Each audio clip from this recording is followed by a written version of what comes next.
বিসমিল্লাহির রহমানির রহিম। পরম করুণাময় ও অসীম দয়ালু আল্লাহর নামে শুরু।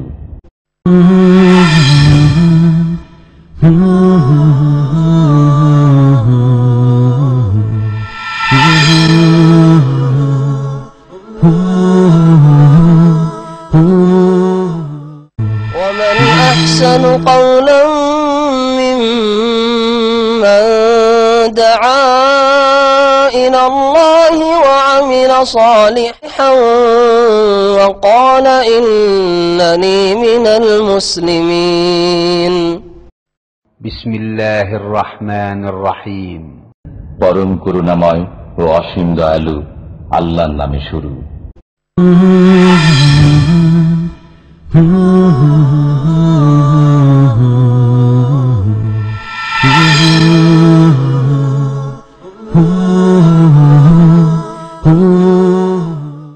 ومن أحسن قولا ممن دعا إلى الله وعمل صالحا وقال إنني من المسلمين السلام عليكم ورحمة الله وبركاته. إن الحمد لله نحمده ونستعينه ونستغفره ونعوذ بالله من شرور أنفسنا ومن سيئات أعمالنا من يهده الله فلا مضل له ومن يضلل فلا هادي له وأشهد أن لا إله إلا الله وحده لا شريك له وأشهد أن محمدا عبده ورسوله صلى الله تعالى عليه وعلى آله وصحبه وسلم تسليما كثيرا. أما بعد فقد قال المؤلف رحمه الله تعالى عن عبد الله بن مسعود رضي الله تعالى عنه قال قال لنا رسول الله صلى الله عليه وسلم يا معشر الشباب من استطاع منكم الباءة فليتزوج فإنه أغض للبصر وأحسن للفرج ومن لم يستطع فعليه بالصوم فإنه له وجاء متفق عليه. মহান আল্লাহর সমস্ত প্রশংসা যে আল্লাহ পাক রব্বুল আলামিন মানুষকে সৃষ্টি করেছেন। এই মানুষের যে কোনো প্রয়োজন সম্পর্কে আল্লাহ পাক রব্বুল আলামিন সবচেয়ে বেশি ভালো জানেন, যার ফলে তাদের প্রয়োজনগুলি যাতে মেটানো সম্ভব হয় সেই জন্য আল্লাহ রাব্বুল আলামিন মানব জাতিকে বিবাহের বিধান দান করেছেন। বিবাহের বিধান দান না করে যদি আল্লাহ পাক ছেড়ে দিতেন মানুষকে, তাহলে মানুষ আর বনি আদম মানুষ থাকতো না, পশুর চাইতে নিকৃষ্ট হয়ে যেত। আর যারা এই বিবাহের আল্লাহ পাকের এই আদর্শকে নাজিলকৃত আদর্শকে সুন্নাত, যে সুন্নাতের উপর আম্বিয়া রসুলগণকে আল্লাহ পাক রব্বুল আলামিন রেখেছেন, উপেক্ষা করেছে, বিবাহ ছাড়াই অবিবাহিত থাকার চেষ্টা করেছে অথবা বিবাহ ছাড়া অন্য কোনো পথ অবলম্বন করেছে, উলাইকা কাল আনআম বাল হুম আদাল, তারা চতুষ্পদ জন্তুর মতো, বরং তার চাইতে বেশি অধম নিকৃষ্ট। সালাত এবং সালাম নাজিল হোক মুহাম্মদ রাসূলুল্লাহ সাল্লাল্লাহু আলাইহি ওয়াসাল্লামের ওপর এবং সমস্ত আম্বিয়া রসুলগণের ওপর, যাদের সুন্নাত হচ্ছে বিবাহ শাদী করা, তারা সকলেই বিবাহ শাদী করেছেন। আমাদের জুমার এই এশা পরে যে বুলুগুল মারামের ধারাবাহিক হাদিসের দর্স হয়, ক্লাস হয়, তাতে কিতাবুন নিকাহ থেকে আমরা এখন গত সপ্তাহ থেকে শুরু করেছি বিবাহ পর্ব। বিবাহ সম্পর্কে যে হাদিসগুলি বুলুগুল মারাম ইমাম হাফেজ ইবনে হাজার রহমতুল্লাহ আলাইহির কিতাবে রয়েছে, সেগুলির আলোকে বিবাহের মাসাইলগুলি আমরা পেশ করার চেষ্টা করব। এছাড়াও যেগুলি হাদিসে হয়তো আসে নাই, কিন্তু সেগুলি অন্য হাদিসে রয়েছে। হাদিসে আসে নাই মানে এই হাদিসে আসে নাই, বুলুগুল মারামের হাদিসগুলিতে নেই হয়তো, কিন্তু অন্য অন্য হাদিসে অথবা কোরআন কারীমের আয়াত থেকে ইস্তেমবাত করা হয়েছে, সেগুলি একজন মুসলিমের জানা জরুরি। এই মাসআলা সম্পর্কে সেগুলিকেও পেশ করার চেষ্টা করব, যাতে করে জানতে পারেন যে ইসলামের বিবাহ কত সহজ এবং ইসলামের বিবাহ কত পবিত্র, ইসলামের বিবাহকে কত জটিল আজকালকার মুসলিমরা করে দিয়েছে, কত মুশকিল আর ব্যয়বহুল করে দিয়েছে। প্রথম হাদিস আজ কি, গত সপ্তাহে আমাদের শুধু ভূমিকায় ছিল বিবাহ সম্পর্কে।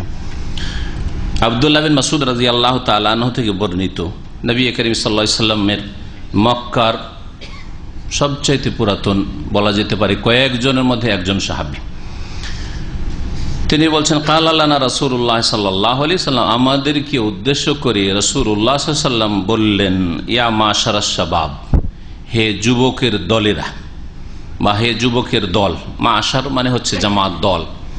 আর শাবাব, শাবনের বহুবচন, শাবন এক বচন, একজন যুবক, আর শাবাব হচ্ছে বহুবচন। বহুবচন শাবাব ছাড়া সুব্বানও হয়, শাবনের দুটি বহুবচন বা জমা হয়ে থাকে। ইয়া মাশারা শাবাব, হে যুবকদের দল, হে যুবক ছেলেরা। মানিস্তাতা মিনকুমুল বাতা, এখানে শুধু যুবক ছেলেদেরকে বলা হয়েছে, মেয়েদেরকে সম্বোধন করা হয়নি, কারণ বিয়ের জন্য চেষ্টা করবে ছেলেরা, আর যখন বিয়ের জন্য যুবকরা চেষ্টা করবে তখন যুবতীদেরকে সন্ধান করবে যে কোনটা আমার জন্য উপযুক্ত। মানিস্তাতা মিনকুমুল বাতা, তোমাদের মধ্যে যে বিবাহের শক্তি সামর্থ্য রাখে, বাতের অর্থ বিবাহের শক্তি সামর্থ্য, ব্যাপক অর্থ করলাম যাতে দুটো দিককে সামিল হয়, দুটো দিককে সামিল হয়। এমনিতে বাতের একটা শাব্দিক অর্থ রয়েছে, বাতের শাব্দিক অর্থ হচ্ছে সহবাস। তো মানিস্তাতা মিনকুমুল বাতার অর্থ কি হবে? যেই ব্যক্তি, হে যুবক, তোমাদের মধ্য থেকে সহবাস করার ক্ষমতা রাখে, মানে যৌন চাহিদা আছে, যৌন শক্তি, যৌন ক্ষমতা আছে, যেই ছেলের, যেই যুবকের, ফালিয়াতাজাওয়াজ, সে যেন বিবাহ করে, সে যেন অবশ্যই বিবাহ করে। আমরের সেগা গায়েব, সে যেন অবশ্যই বিবাহ করে। নবী করিম সাল্লাল্লাহু আলাইহি সাল্লামের তাগিদের সাথে নির্দেশ যে যদি যৌন ক্ষমতা থাকে তাহলে অবশ্যই বিবাহ করে, এটা হচ্ছে শাব্দিক অর্থ। কিন্তু এখানে এই অর্থই যথেষ্ট নয়, কারণ পরবর্তীতে বলা হচ্ছে কারো যদি ক্ষমতা না থাকে তো সে যেন কি করে? সিয়াম পালন করে, রোজা রাখে। তাহলে কারো যদি ক্ষমতা না থাকে, যৌন ক্ষমতা, তাহলে সে রোজা রাখবে, অযৌক্তিক কথা। এ কথা নবী বলতে চাননি। যৌন ক্ষমতা নেই তো আবার রোজা কেন রাখবে? যৌন ক্ষমতাকে দমন করার জন্যই তো রোজা। তাহলে বোঝা গেল এখানে বাতের শাব্দিক অর্থ সহবাসের ক্ষমতা হলেও এখানে বাতের অর্থ আরেকটি আছে, যেটা হচ্ছে দ্বিতীয় অর্থ।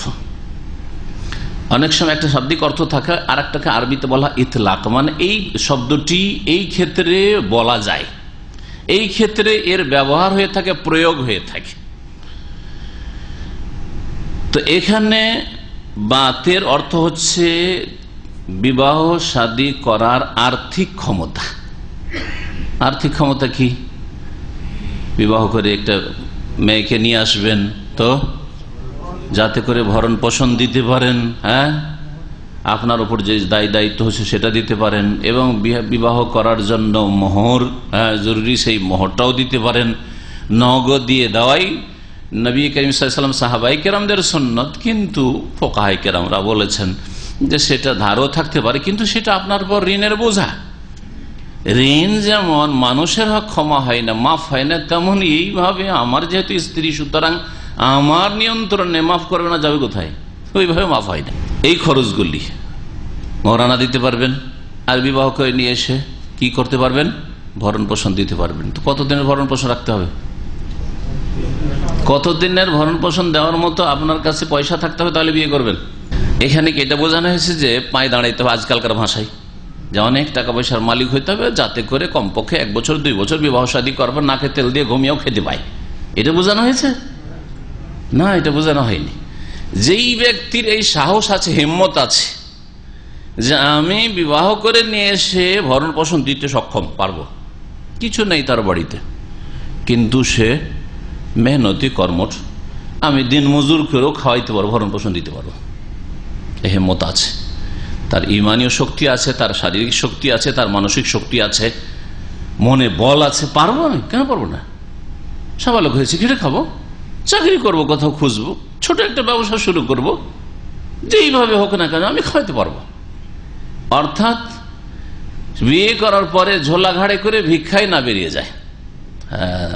বিয়ে করলে ভিক্ষায় বেরিয়ে যাবে, মসজিদে দাঁড়িয়ে যাবে যে ফিসাবিলিল্লাহ একটু আল্লাহর রাস্তায় দান খায়রাত করেন, বিবাহ শাদী করেছি খাওয়াইতে পারি না, এইরকম হলে চলবে না। বিবাহ শাদী করা না করবে না, তাহলে রোজা রাখো, এটা হচ্ছে অর্থ। এর অর্থ নয় যে অনেক টাকা পয়সা জমা থাকতে হবে। আপনি বিবাহে তো ইসলামে তেমন কোনো খরচই নেই, এগুলো আলোচনা ইনশাল্লাহ আগামীতে আসবে। ইসলামের বিবাহে ওই রকম কোনো খরচ নেই, মেয়ে পক্ষের তো কোনো খরচই নেই। ছেলে পক্ষের মোহর নগদ দেওয়ার একটা খরচ রয়েছে, সেটাও যে কোনো পরিমাণের হইতে পারে, যদিও কিছু ফুকাহে কেরামদের মত পার্থক্যের সাথে তাওরও পরিমাণ যারা নির্ধারণ করেছেন একটা সর্বনিম্ন, সেটাও অত্যন্ত কম। আর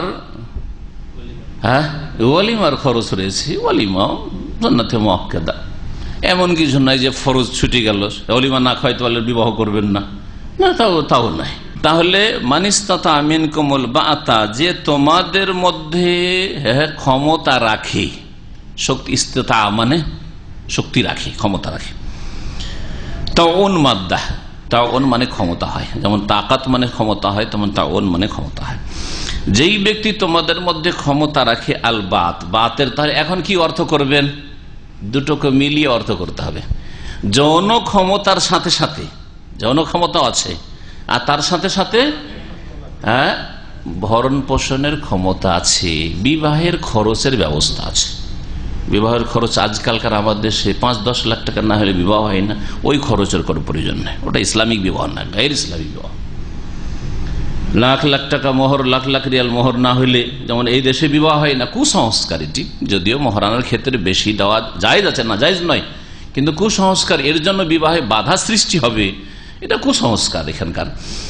ঠিক তেমনি আমাদের দেশে মেয়ে পক্ষের বোঝা, তারপরে ছেলে পক্ষের বিয়ে শাদী করলে বংশধরকে, আত্মীয় স্বজনকে ডাকতে হবে, বিশাল একটা খরচ আছে, এই ভাড়া নিতে হবে, সেই ভাড়া নিতে হবে, সবগুলি গায়ের ইসলামী কাজ। ব্যাস এতটুকু লাগবে। জনশক্তি আছে, জনচাহিদা আছে, যার কারণে গুনাহের আশঙ্কা যে কোনো সময় আছে একজন যুবকের। আর তার সাথে সাথে ভরণ পোষণ দিতে পারবো, মহারানা দিতে পারবো, সংসার চালিয়ে নিতে পারবো, একটা মেয়েকে বিবাহ করে নিয়ে এসে একটা ঘর দিতে পারবো, হ্যাঁ, মান ইজ্জতের সাথে রাখতে পারবো। ঘর কাঁচা ঘর হলে চলবে না, পাকা ঘরই হইতে হবে নাকি? ইটের বাড়ি হইতে হবে না, তাও না, এটা ঘর দিতে পারবো, রাস্তাঘাটে ফেলে রাখবো না, গাছের তলায় ফেলে রাখবো না, এতটুকু ক্ষমতা থাকলে হলো। তাহলে বিয়ে করার আগে একটা যুবকের একটা কমপক্ষে একটা কক্ষের ব্যবস্থা, বাপের বাড়ি থাকে একটা কক্ষের ব্যবস্থা লাগবে। এটা রুমও না, আর বিয়ে করে নিয়ে বসে আছেন, কোথায় উঠাবেন? মায়ের ঘরে উঠাবেন না ভাইয়ের ঘরে উঠাবেন? ঠিক না? তাহলে এইগুলো হচ্ছে সর্বনিম্ন ক্ষমতা, যেন একটা ঘরে নিয়ে এসে উঠাইতে পারবো, রাখতে পারবো। যদি এই দুটি ক্ষমতা থাকে, যৌন ক্ষমতার সাথে যদি বিবাহের ক্ষমতা থাকে, তো নবী করিম সাল্লাল্লাহু আলাইহি ওয়াসাল্লাম বলেছেন ফালিয়াতাজাওয়াজ, সেই যুবক যেন অবশ্যই বিয়ে করে। ফাইন্নাহু আগাদ্দু লিল বাসার, কেন? বিয়ের উপকারিতা কি? নবী করিম সাল্লাল্লাহু আলাইহি ওয়াসাল্লাম বলছেন যে নিঃসন্দেহে এই বিবাহ দৃষ্টিকে অধিক নত করে দেয়। আগাদ্দু, দৃষ্টিকে বেশি নত করে দেয়। দৃষ্টি নত করার চেষ্টা করছেন কিন্তু নত হচ্ছে না, তারপরে শয়তান সুযোগ পাচ্ছে যে দেখি একটু দেখি কেমন লাগে। বিবাহ করে নিলে আমার ঘরেই তো আছে, আরে দেখারই প্রয়োজন, সব রকম করে দেখবো, যেমন ভাবে ইচ্ছা দেখবো, যতটা ইচ্ছা দেখবো, সব আল্লাহ জায়েজ করেছেন, আমার ঘরে আছে, আমি কেন তাকাতে যাবো এদিকে? আগাদ্দু লিল বাসার, দৃষ্টি নত হয়ে যাবে। তবে ঈমানি শক্তি থাকতে হবে। ঈমানি শক্তি যদি জিরোতে থাকে তাহলে 4টা বিয়ে করেও দৃষ্টি নত হবে না। লুচ্চা চরিত্রের লোকদের যেমন চরিত্র, যতই বিবাহ শাদী করুক আর যতই সুন্দরী স্ত্রী থাকুক, তারপর রাস্তাঘাটে দেখতে ইচ্ছা করবে। শয়তান এদের গ্রাস করে ফেলেছে। কিন্তু একজনের ইমানি শক্তি যদি থাকে, ইমানি শক্তি থাকা সত্ত্বেও ইমানের কখনো কখনো দুর্বলতা চলে আসে, নিচের নামে ওপরে উঠে, আল ইমান ইয়াজিদু ওয়া ইয়ানকুসু, বাড়ে কমে। সুতরাং একজন ভালো মানুষ, ইমানদার মানুষের নজর চলে যেতে পারে। বিয়ে শাদী করে নিলে আগাদ্দু লিল বাসার, স্ত্রীর সাথে থাকলে দৃষ্টি নেমে যাবে, নত হয়ে যাবে। ও আহসানু লিল ফারজ, আর লজ্জা স্থানের, আহসানু লিল ফারজ, লজ্জা স্থানের সুরক্ষা, অধিক সুরক্ষা হবে, হিসনুন মানে দুর্গ, কেল্লা, ওখান থেকে আহসানো, সিন দিয়ে নাই, সিন দিয়ে হাসান মানে সুন্দর ভালো, তাই না? কিন্তু সদ দিয়ে হা সদ নুন, হ্যাঁ হাসান, হেসনুন থেকে, হেসনুন মানে কি হয়? কেল্লা, দুর্গ। তো আহসানো অধিক সুরক্ষার ব্যবস্থা হবে, কেল্লাতে কি করা হয়? সুরক্ষিত রাখা হয়।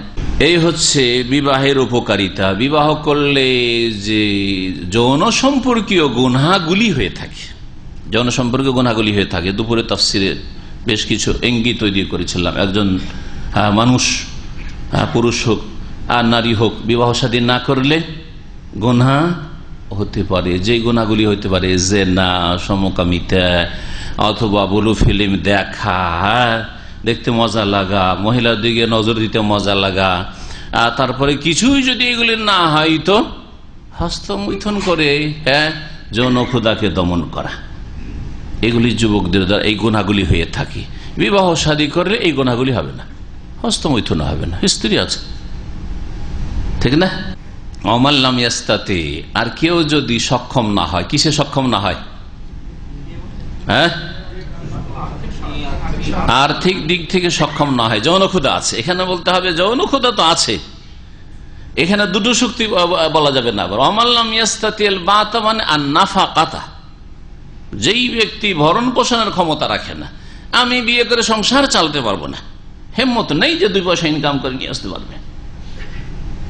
যদি কেউ সক্ষম না হয়, অথবা এখনো ছাত্ররা যারা লেখাপড়া করছেন, শুধু ওইগুলো না বলে বাস্তবের কিছু এতে আসি। আজকালকার জামানা যে সমস্যাটা, আজকাল একজন ছেলেকে পড়াশোনা করার জন্য কমপক্ষে 25 বছর, গ্রাজুয়েশন করার জন্য মোটামুটি 22 বছর, আর তারপরে একটু কাজে লাগবে, আর গ্রাজুয়েশন করেও আজকাল হয়তো ভালো কাজ পাওয়া যায় না, সেজন্য তার সাথে সাথে মাস্টার্স করা, তাহলে 25 বছর ধরে নিতে, কমপক্ষে 25 বছর ধরতে হবে, ঠিক না? এই 25টা বছর 15 বছরে সাবালক হয়েছে, বরং তার আগে থেকে যৌন ক্ষুধা জেগে উঠেছে, তাই না? তো এই 10টা বছর, 15 থেকে 25 বছর কিভাবে কাটাবে? একটা ছেলে 15 বছর 16 বছরে যদি বিয়ে করতে চাই তো পারবে না, সামলাতে পারবে না। যদিও তার যৌন ক্ষুধার তাড়নায় বিয়ে করতে চাইছে, কিন্তু কাজে লাগিয়ে দিলে কাজ করতে পারবে না, তার মধ্যে স্থিরতা আসবে না, তার মধ্যে ওই জ্ঞান বুদ্ধিও হয়নি, যার ফলে তারপরে পড়াশোনার এইটা একটা সময়, এই সময়টা লেখাপড়া না করলে সারা জীবনটা কষ্ট করতে হবে, তাকেও কষ্ট করতে হবে, তার বিবিকেও কষ্ট করতে হবে, তার ছেলে মেয়েকেও কষ্ট করতে হবে। হচ্ছে না? হচ্ছে না? যারা লেখাপড়া করেননি আর কষ্টের কাজ করছে তারা ভালো করে বুঝতে পারছেন। যারা লেখাপড়া করেননি, কাজ বেশি কষ্টের করেন, পয়সা বেশি না পেয়ে কম পান, আর যারা লেখাপড়া করেছেন কাজ হালকা করেন, অল্প কাজ করেন, আবার পয়সা বেশি পান। দুনিয়ার দিক থেকে দেখলেও তো লেখাপড়ার দুনিয়ার উপকারিতা রয়েছে, দিনের উপকারিতা, আল্লাহর দিন শিখলে তো অবশ্যই আছে, তার সাথে সাথে দুনিয়াকে আল্লাহ উপেক্ষা করতে পারে, দুনিয়াও শিখতে বলেছেন, কিন্তু সেটা 2 নম্বরে। 1 নম্বরে আপনার দিন শিখতে হবে, ওয়াহি শিখতে হবে, কোরআন এবং হাদিস শিখতে হবে, আল্লাহকে জানতে হবে, আল্লাহ রাসূল সাল্লাল্লাহু আলাইহি ওয়াসাল্লামকে জানতে হবে, আল্লাহর দিন দিনের আহকাম বিধি বিধান জানতে হবে। তো কেউ যদি সক্ষম না হয় বিয়ে করতে, যেমন মাদ্রাসা, স্কুল, কলেজের ছাত্ররা বিয়ে করতে পারছে না, তো কি করবে? ফালে বিশ্বম 15 বছর 16 বছরে বিয়ে করার জন্য মেতে উঠেছে, বিয়ে না করলে থাকতে পারছে না। 18 বছর, 20 বছর, 22 বছর বা 24-25 বছর বিয়ে শাদী এখনো করতে পারছে না। আমার দেশে অনেকে আছে এর চাইতেও বেশি বয়স হয়েছে, বিয়ে করার মতো তার কাছে ইনকাম আছে বা ক্ষমতা আছে, তারপরে তার বাপ মায়ের কারণে বিয়ে করতে পারে না। বাপ মা জাহেল না হয় জালেম। আল্লাহ কোরআনে এই 2টি গুণ একটি আয়াতে বলেছেন, যে আয়াতটায় আসমান জমিন পাহাড়কে আল্লাহ শরীয়তের দায়িত্ব দিতে চাইছেন, আমানত হুসব নিতে চাইনি। ইন্না আরাদনাল আমানাতা আলাস সামাওয়াতি ওয়াল আরদি ওয়াল জিবাল ফাআবাইনা ইয়াহমিলনাহা ওয়া আশফাকনা মিনহা ওয়া হামালাহাল ইনসান ইন্নাহু কানা জালুমান জাহুলা। সুবহানাল্লাহ। কোরআনে কারীম শুধু তরজমা পড়লে হবে না, আর কোরআনে কারীমে তেলাওয়াত করে আর হাফেজ হয়তো মোটেই হবে না। এটা প্রথম কদম আপনার, কোরআনে কারীমের গভীরতা আপনি ঢুকেন, যে আমাদের সমাজের যেসব বাপ মা হয় জালেম না হয় জাহেল, তারাই ছেলে মেয়েদের উপর জুলম করে। তার মেয়েগুলির বিয়ে হয়নি, সেই জন্য ছেলের বিয়ে দেবে না, ঠিক না? ছেলে চাকরি পায়নি, সরকারি লেখাপড়া করেছে, সেই জন্য বিয়ে দেবে না। ছেলে বিদেশে আসতে পারেনি, কাজে লাগতে পারেনি, বলছে আব্বা আমি খেটে খাবো, আমি ব্যবসা বাণিজ্য কিছু করবো, খেতে পারবো আমি করে, তারপরে বিয়ে দেবে না। কাজ করছে, আরো জাহেল আর জালেম, কেউ জালেম কোন বাপ মা জালেম, কোন বাপ মা জাহেল, দুটোর একটা অবশ্যই আছে। আল্লাহ এমনি বলেননি যে ইন্নাহু কানা যালুমান জাহুলা, মানুষ যে শরীয়তের আমানত উঠিয়েছে, উঠার পরে জুলুম করে, না হয় জেহালতি করে, অজ্ঞতার পরিচয় দিয়ে থাকে, হয় দিনের মাসালা মাসাইল জানে না। ছেলে মেয়েদের চাহিদা পূরণ করতে হবে, যে আল্লাহ পাক পূরণ করতে বলেছেন, শরীয়ত মোতাবেক পুরা করতে হবে, পূরণ করতে চায় না, জাহেল। আল্লাহর দিনের আহকাম, বিধিবিধান, বিবাহ শাদী, হেজাব, পর্দা, আর দেবর ভাসুর, এদের থেকে যে পর্দা বউগুলোর পর্দা করাইতে হবে, জাহেল, কিছু বুঝে না। যদি পর্দা করাইতে চান তো বাপ মা আপনার দুশমন হয়ে যাবে।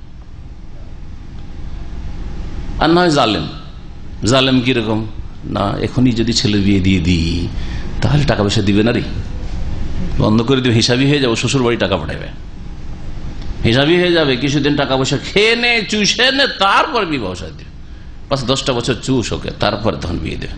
জালেম না হয়, জালেম না হয় জাহেল। ভুল ত্রুটি আমাদের উভয় পক্ষ থেকে রয়েছে। কোন কোন পরিবারে ছেলে মেয়েরা হচ্ছে জালেম জাহেল, আর কোন কোন পরিবারে বাপ মাই হচ্ছে জালেম। অমাল্লামিয়াস্তাতে কেউ যদি বিয়ে শাদী না করতে পারে, ফালিহি বিসম, তার ওপর সিয়াম পালন করা, রোজা রাখা আবশ্যক, সে যেন রোজা রাখে।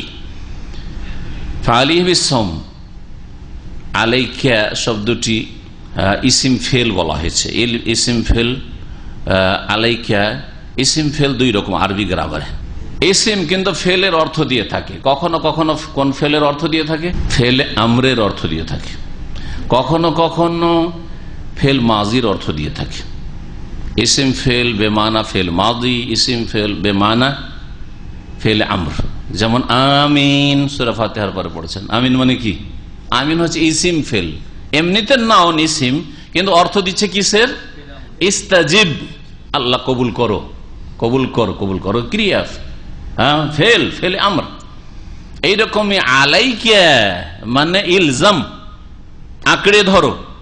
ফালিহি বিসম, রোজাকে মজবুত করে ধরো। ফালিহি বিসম, সে যেন রোজাকে মজবুত করে ধারণ করে। ফালিহি বিসম, ফালিয়ালজামিস সোম, ফালিহি বিসম মানে ফালিয়ালজামিস সোম, সে যেন রোজাকে শক্ত করে ধারণ করে। রোজা রাখবো, যখন বিয়ে শাদী করতে পারছি না, সোমবার বৃহস্পতিবার রোজা রাখবো, দুটো রোজা সপ্তাহে নবী করিম সাল্লাল্লাহু আলাইহি ওয়াসাল্লাম রেখেছেন। যখন বিয়ে শাদী করতে পারছি না, আইয়ামে বীজদের রোজা রাখবো, মাসে 3টে করে রোজা রাখবো। মাসে 3টা রোজা দিয়ে যদি হয়ে যায় ভালো কথা, যদি না হয় না রে ভাই, তারপরেও যৌন চাহিদা আমাকে কষ্ট দিচ্ছে, পেরেশান করছে, সুতরাং আমি সপ্তাহে 2টি রোজা রাখবো। তাতেও যদি না হয়, তাহলে সবচেয়ে বেশি যে রোজা রাখার অনুমতি নবী করিম সাল্লাল্লাহু আলাইহি ওয়াসাল্লাম দিয়েছেন, সেটা হচ্ছে দাউদ আলাইহিস সালামের রোজা। দাউদ আলাইহিস সালামের সিয়াম রোজা, সেটা কি? কানা ইয়াসুমু ইয়াওমান ওয়া ইফতিরু ইয়াওমান, একদিন রোজা রাখতেন, সিয়াম পালন করতেন, আর আরেকদিন ইফতার করে দিনে পানাহার করতেন। তাহলে বছরে 360 দিনে তার অর্ধেক 6 মাস রোজা, আপনার মাসে 15 দিন রোজা, সপ্তাহে 2টো করে রোজা রাখলে 4 সপ্তাহে, কমপক্ষে 4 সপ্তাহ ধরে, মোটামুটি 4 সপ্তাহে কয়টা রোজা হয়? 8টা হয় মাস, সোমবার বৃহস্পতিবার রাখলে। আর যদি আপনি একদিন রোজা একদিন রোজা না, একদিন রোজা একদিন রোজা না, কন্টিনিউ রোজা রাখবেন না, তাহলে 15টা রোজা হবে, এর বেশি না। এর বেশি রোজার প্রয়োজনই হবে না। যতই যৌন চাহিদা আপনাকে পেরেশান করুক না কেন, সব ঠান্ডা হয়ে যাবে। এটা আল্লাহর আসমানি বিধান, ওয়াহির কথা। নবী করিম সাল্লাল্লাহু আলাইহি ওয়াসাল্লাম ওয়াহি ভিত্তিক বলেছেন, ওমা ইয়ানতিকু আনিল হাওয়া, নিজের পক্ষ থেকে বলেননি। ইন হুয়া ইল্লা ওয়াহয়ুন ইউহা। এটা যুবকদের জন্য নসিহত, যারা বিবাহ শাদী করতে পারেন নাই। এই রকমই যুবতীদের জন্য নসিহত, যারা এখনো স্বামীর ঘরে যেতে পারেননি। এই রকমই ওই সব ভাইদের জন্য নসিহত, যারা প্রবাসে আছেন, স্ত্রীর সাথে নেই। শুধু যুবকদের সাথে যারা বিয়ে করতে পারে তারা না, বিয়ে শাদী করেছেন, বিয়ে শাদী করার পরে কাছে রাখতে পারেন না, ওটাতে আরো কষ্ট আবার। হ্যাঁ, বিশেষ করে নতুন যারা বিবাহ শাদী করে এসছেন, হ্যাঁ, শুধু ওই বাড়ি যাব ছাড়া, দেশে যাব ছাড়া আর কোনো চিন্তা নেই, কোনো কাজকর্ম করা নেই। আমাদের এখানে অনেক ভাইরা এসেছে, আসার পরে 15 দিন হয়নি, আর থাকতে পারছি না, আবার 6 মাস ছুটি লাগিয়ে টান দিয়ে গেছে। জানেন হয়তো, অনেকে খবর রাখেন, ঠিক আছে, মাত্র এসছে, তাও ছুটি কাটিয়েছে 4 মাস 5 মাস, বিয়ে শাদী করে এসে আসার পরে বলছে মনকে, আমি বুঝাইলাম, বলছে শেখ মনকে মানাতে পারি না, যে রোজি রোজগার জন্য এসছেন, কষ্ট করতে হয়। আমরাও ছাত্র জীবনে বিয়ে শাদী করেছি, যদি আমরা লেখাপড়া না করে এরকম টান দিতাম তাহলে কোথায় মদিনা পড়তাম আর কোথায় আপনাদের কাছে আসতাম, কোথায় থেকে যেতাম অজানা ব্যক্তি। তো কথা হচ্ছে যে কষ্ট করতে হয়, তাহলে সামনে ভবিষ্যৎ উজ্জ্বল হয়। রাস্তা কষ্টের থাকে, দুর্গম ঘাটি থাকে, দুর্গম ঘাটি পার করে গেলে তারপরে বিশাল কিছু পাওয়া যেতে পারে দিন দুনিয়ার। এই জন্য মানুষ কষ্ট করে থাকে। তো এই জন্য কিছু কষ্টের প্রয়োজন আছে। না না মানাইতে পারি না, আমার 6 মাস ছুটি লাগিয়ে চলে গেছে, তারপরে আসবো না। অনেকে আসেন না, জি অনেকে আসেন। অনেকের এখানে 2 থেকে 3 হাজার রিয়াল মাসিক তার আয় উপার্জন ছিল, বিয়ে করার সাথে সাথে নিজের থেকে আর থাকা যাবে না, চলে গেছে। নিজের দুনিয়াকে ক্ষতিগ্রস্ত করা না। এই ক্ষেত্রে নবী করিম সাল্লাল্লাহু আলাইহি ওয়াসাল্লামের নসিহতের আমল করেন। থাকেন, বিদেশে থাকেন, প্রয়োজন আছে, 1 বছরে যান, যেতে পারলে 2 বছর করিয়েন না, যারা 1 বছরে যেতে পারছেন। যারা 1 বছরে যেতে পারছেন না, 2 বছরে ঠিক আছে। 2 বছরে কেউ যদি নিজের ব্যবসা বাণিজ্যে থাকেন, অথবা কেউ আলহামদুলিল্লাহ প্রতিষ্ঠান থেকে ছুটি পাচ্ছেন, 6 মাসে যেতে পারেন, আরো ভালো। 6 মাসে যেতে পারলে তো খুব ভালো। বছরে 2 বছরে যান, রোজা রাখেন। ফালাইহি বিসওম, যেই ব্যক্তি বিবাহ শাদী করতে পারছে না, অথবা স্ত্রীকে সাথে রাখতে পারছে না, আর তার গুনার আশঙ্কা আছে, অথবা চাকরি এখান থেকে ছেড়ে চলে যাওয়ার মতো সম্ভাবনা আছে, রাত থাকতে ভালো লাগছে না, ওটি কিছু ভালো লাগছে না, থাকবো না, রোজা রাখেন। ফালাইহি বিসওম ফাইন্নাহু লাহু বিজাউন, কারণ রোজা কেন রাখবেন আপনি? আলোচনা চলছিল বিবাহ করো যুবকরা, বিবাহ করতে না পারলে রোজা রাখো। বিবাহ না করার সাথে বা করার সাথে রোজার সিয়ামের কি সম্পর্ক? নবী করিম সাল্লাল্লাহু আলাইহি ওয়াসাল্লাম এর কারণ বর্ণনা করে দিচ্ছেন, হিকমত, রহস্য বর্ণনা করে দিচ্ছেন। কারণ এই সিয়াম বা সওম, রোজা হচ্ছে লাহু, তার জন্য, ফাইন্নাহু মানে ফাইন্না সিয়াম, এই রোজা তার জন্য, ওই যুবকের জন্য ওয়াজাউন, যৌন চাহিদা দমনকারী হবে। ওজা মানে কোন জিনিসকে টুকরো টুকরো করে দেওয়া, টুকরো টুকরো করে দেওয়া। যে কোনো জিনিস, বড় পাথর আছে, পাথরকে ভেঙে ভেঙে ছোট ছোট ক্ষুদ্র ক্ষুদ্র পাথর করে দেওয়া, এটা হচ্ছে ওজা, ওজার অর্থ হয়। তো যে যৌন চাহিদা রয়েছে, যেটা বাড়তে যাচ্ছে, যেটা সীমা লঙ্ঘন করতে যাচ্ছে, টুকরো টুকরো করে চূর্ণ বিচূর্ণ করে দেবে, দমন করে দেবে, ঠান্ডা রাখবে। সহজ ভাষায় বলতে হলে এ হচ্ছে নবী করিম সাল্লাল্লাহু আলাইহি ওয়াসাল্লামের পক্ষ থেকে হিকমত বর্ণনা। মুত্তাফাকুন আলাইহি হাদিস, বুখারী মুসলিমের। এই হাদিস থেকে যেসব বিষয়গুলি জানা যায় তার একটি হচ্ছে যে কোনো মানুষের জন্য যৌন সম্পর্কীয় গুনাহ থেকে বেঁচে থাকা ফরজ। যে কোনো গুনাহ, সমস্ত গুনাহ থেকে বেঁচে থাকা ফরজ। রুজি রোজগারের ক্ষেত্রে, টাকা পয়সার ক্ষেত্রে, অর্থনীতির ক্ষেত্রেও, সামাজিক ক্ষেত্রে, মানুষের হকের ক্ষেত্রে, আল্লাহর হকের ক্ষেত্রে, ফরজ ওয়াজিব না ছেড়ে সমস্ত ক্ষেত্রেই গুনাহ থেকে বেঁচে থাকা ফরজ। কিন্তু আমাদের যে হাদিস সামনে রয়েছে, এই হাদিস প্রমাণ করে যে ইফফত, ইফফত মানে হচ্ছে যৌন সম্পর্কীয় গুনাহ মুক্ত জীবন। আফিফ, আফিফ আমাদের দেশে শুধু মহিলাদের ক্ষেত্রে সতী সাধ্যী কথাটি ব্যবহার করা হয়, পুরুষদের ক্ষেত্রে সাতক্ষণ মাপ এই শব্দই নেই। বাংলায় আছে, যেমন মহিলাদেরকে বলছেন এই মহিলা হচ্ছে সতী সাধ্যী, হ্যাঁ সতী সাধ্যী রমণী।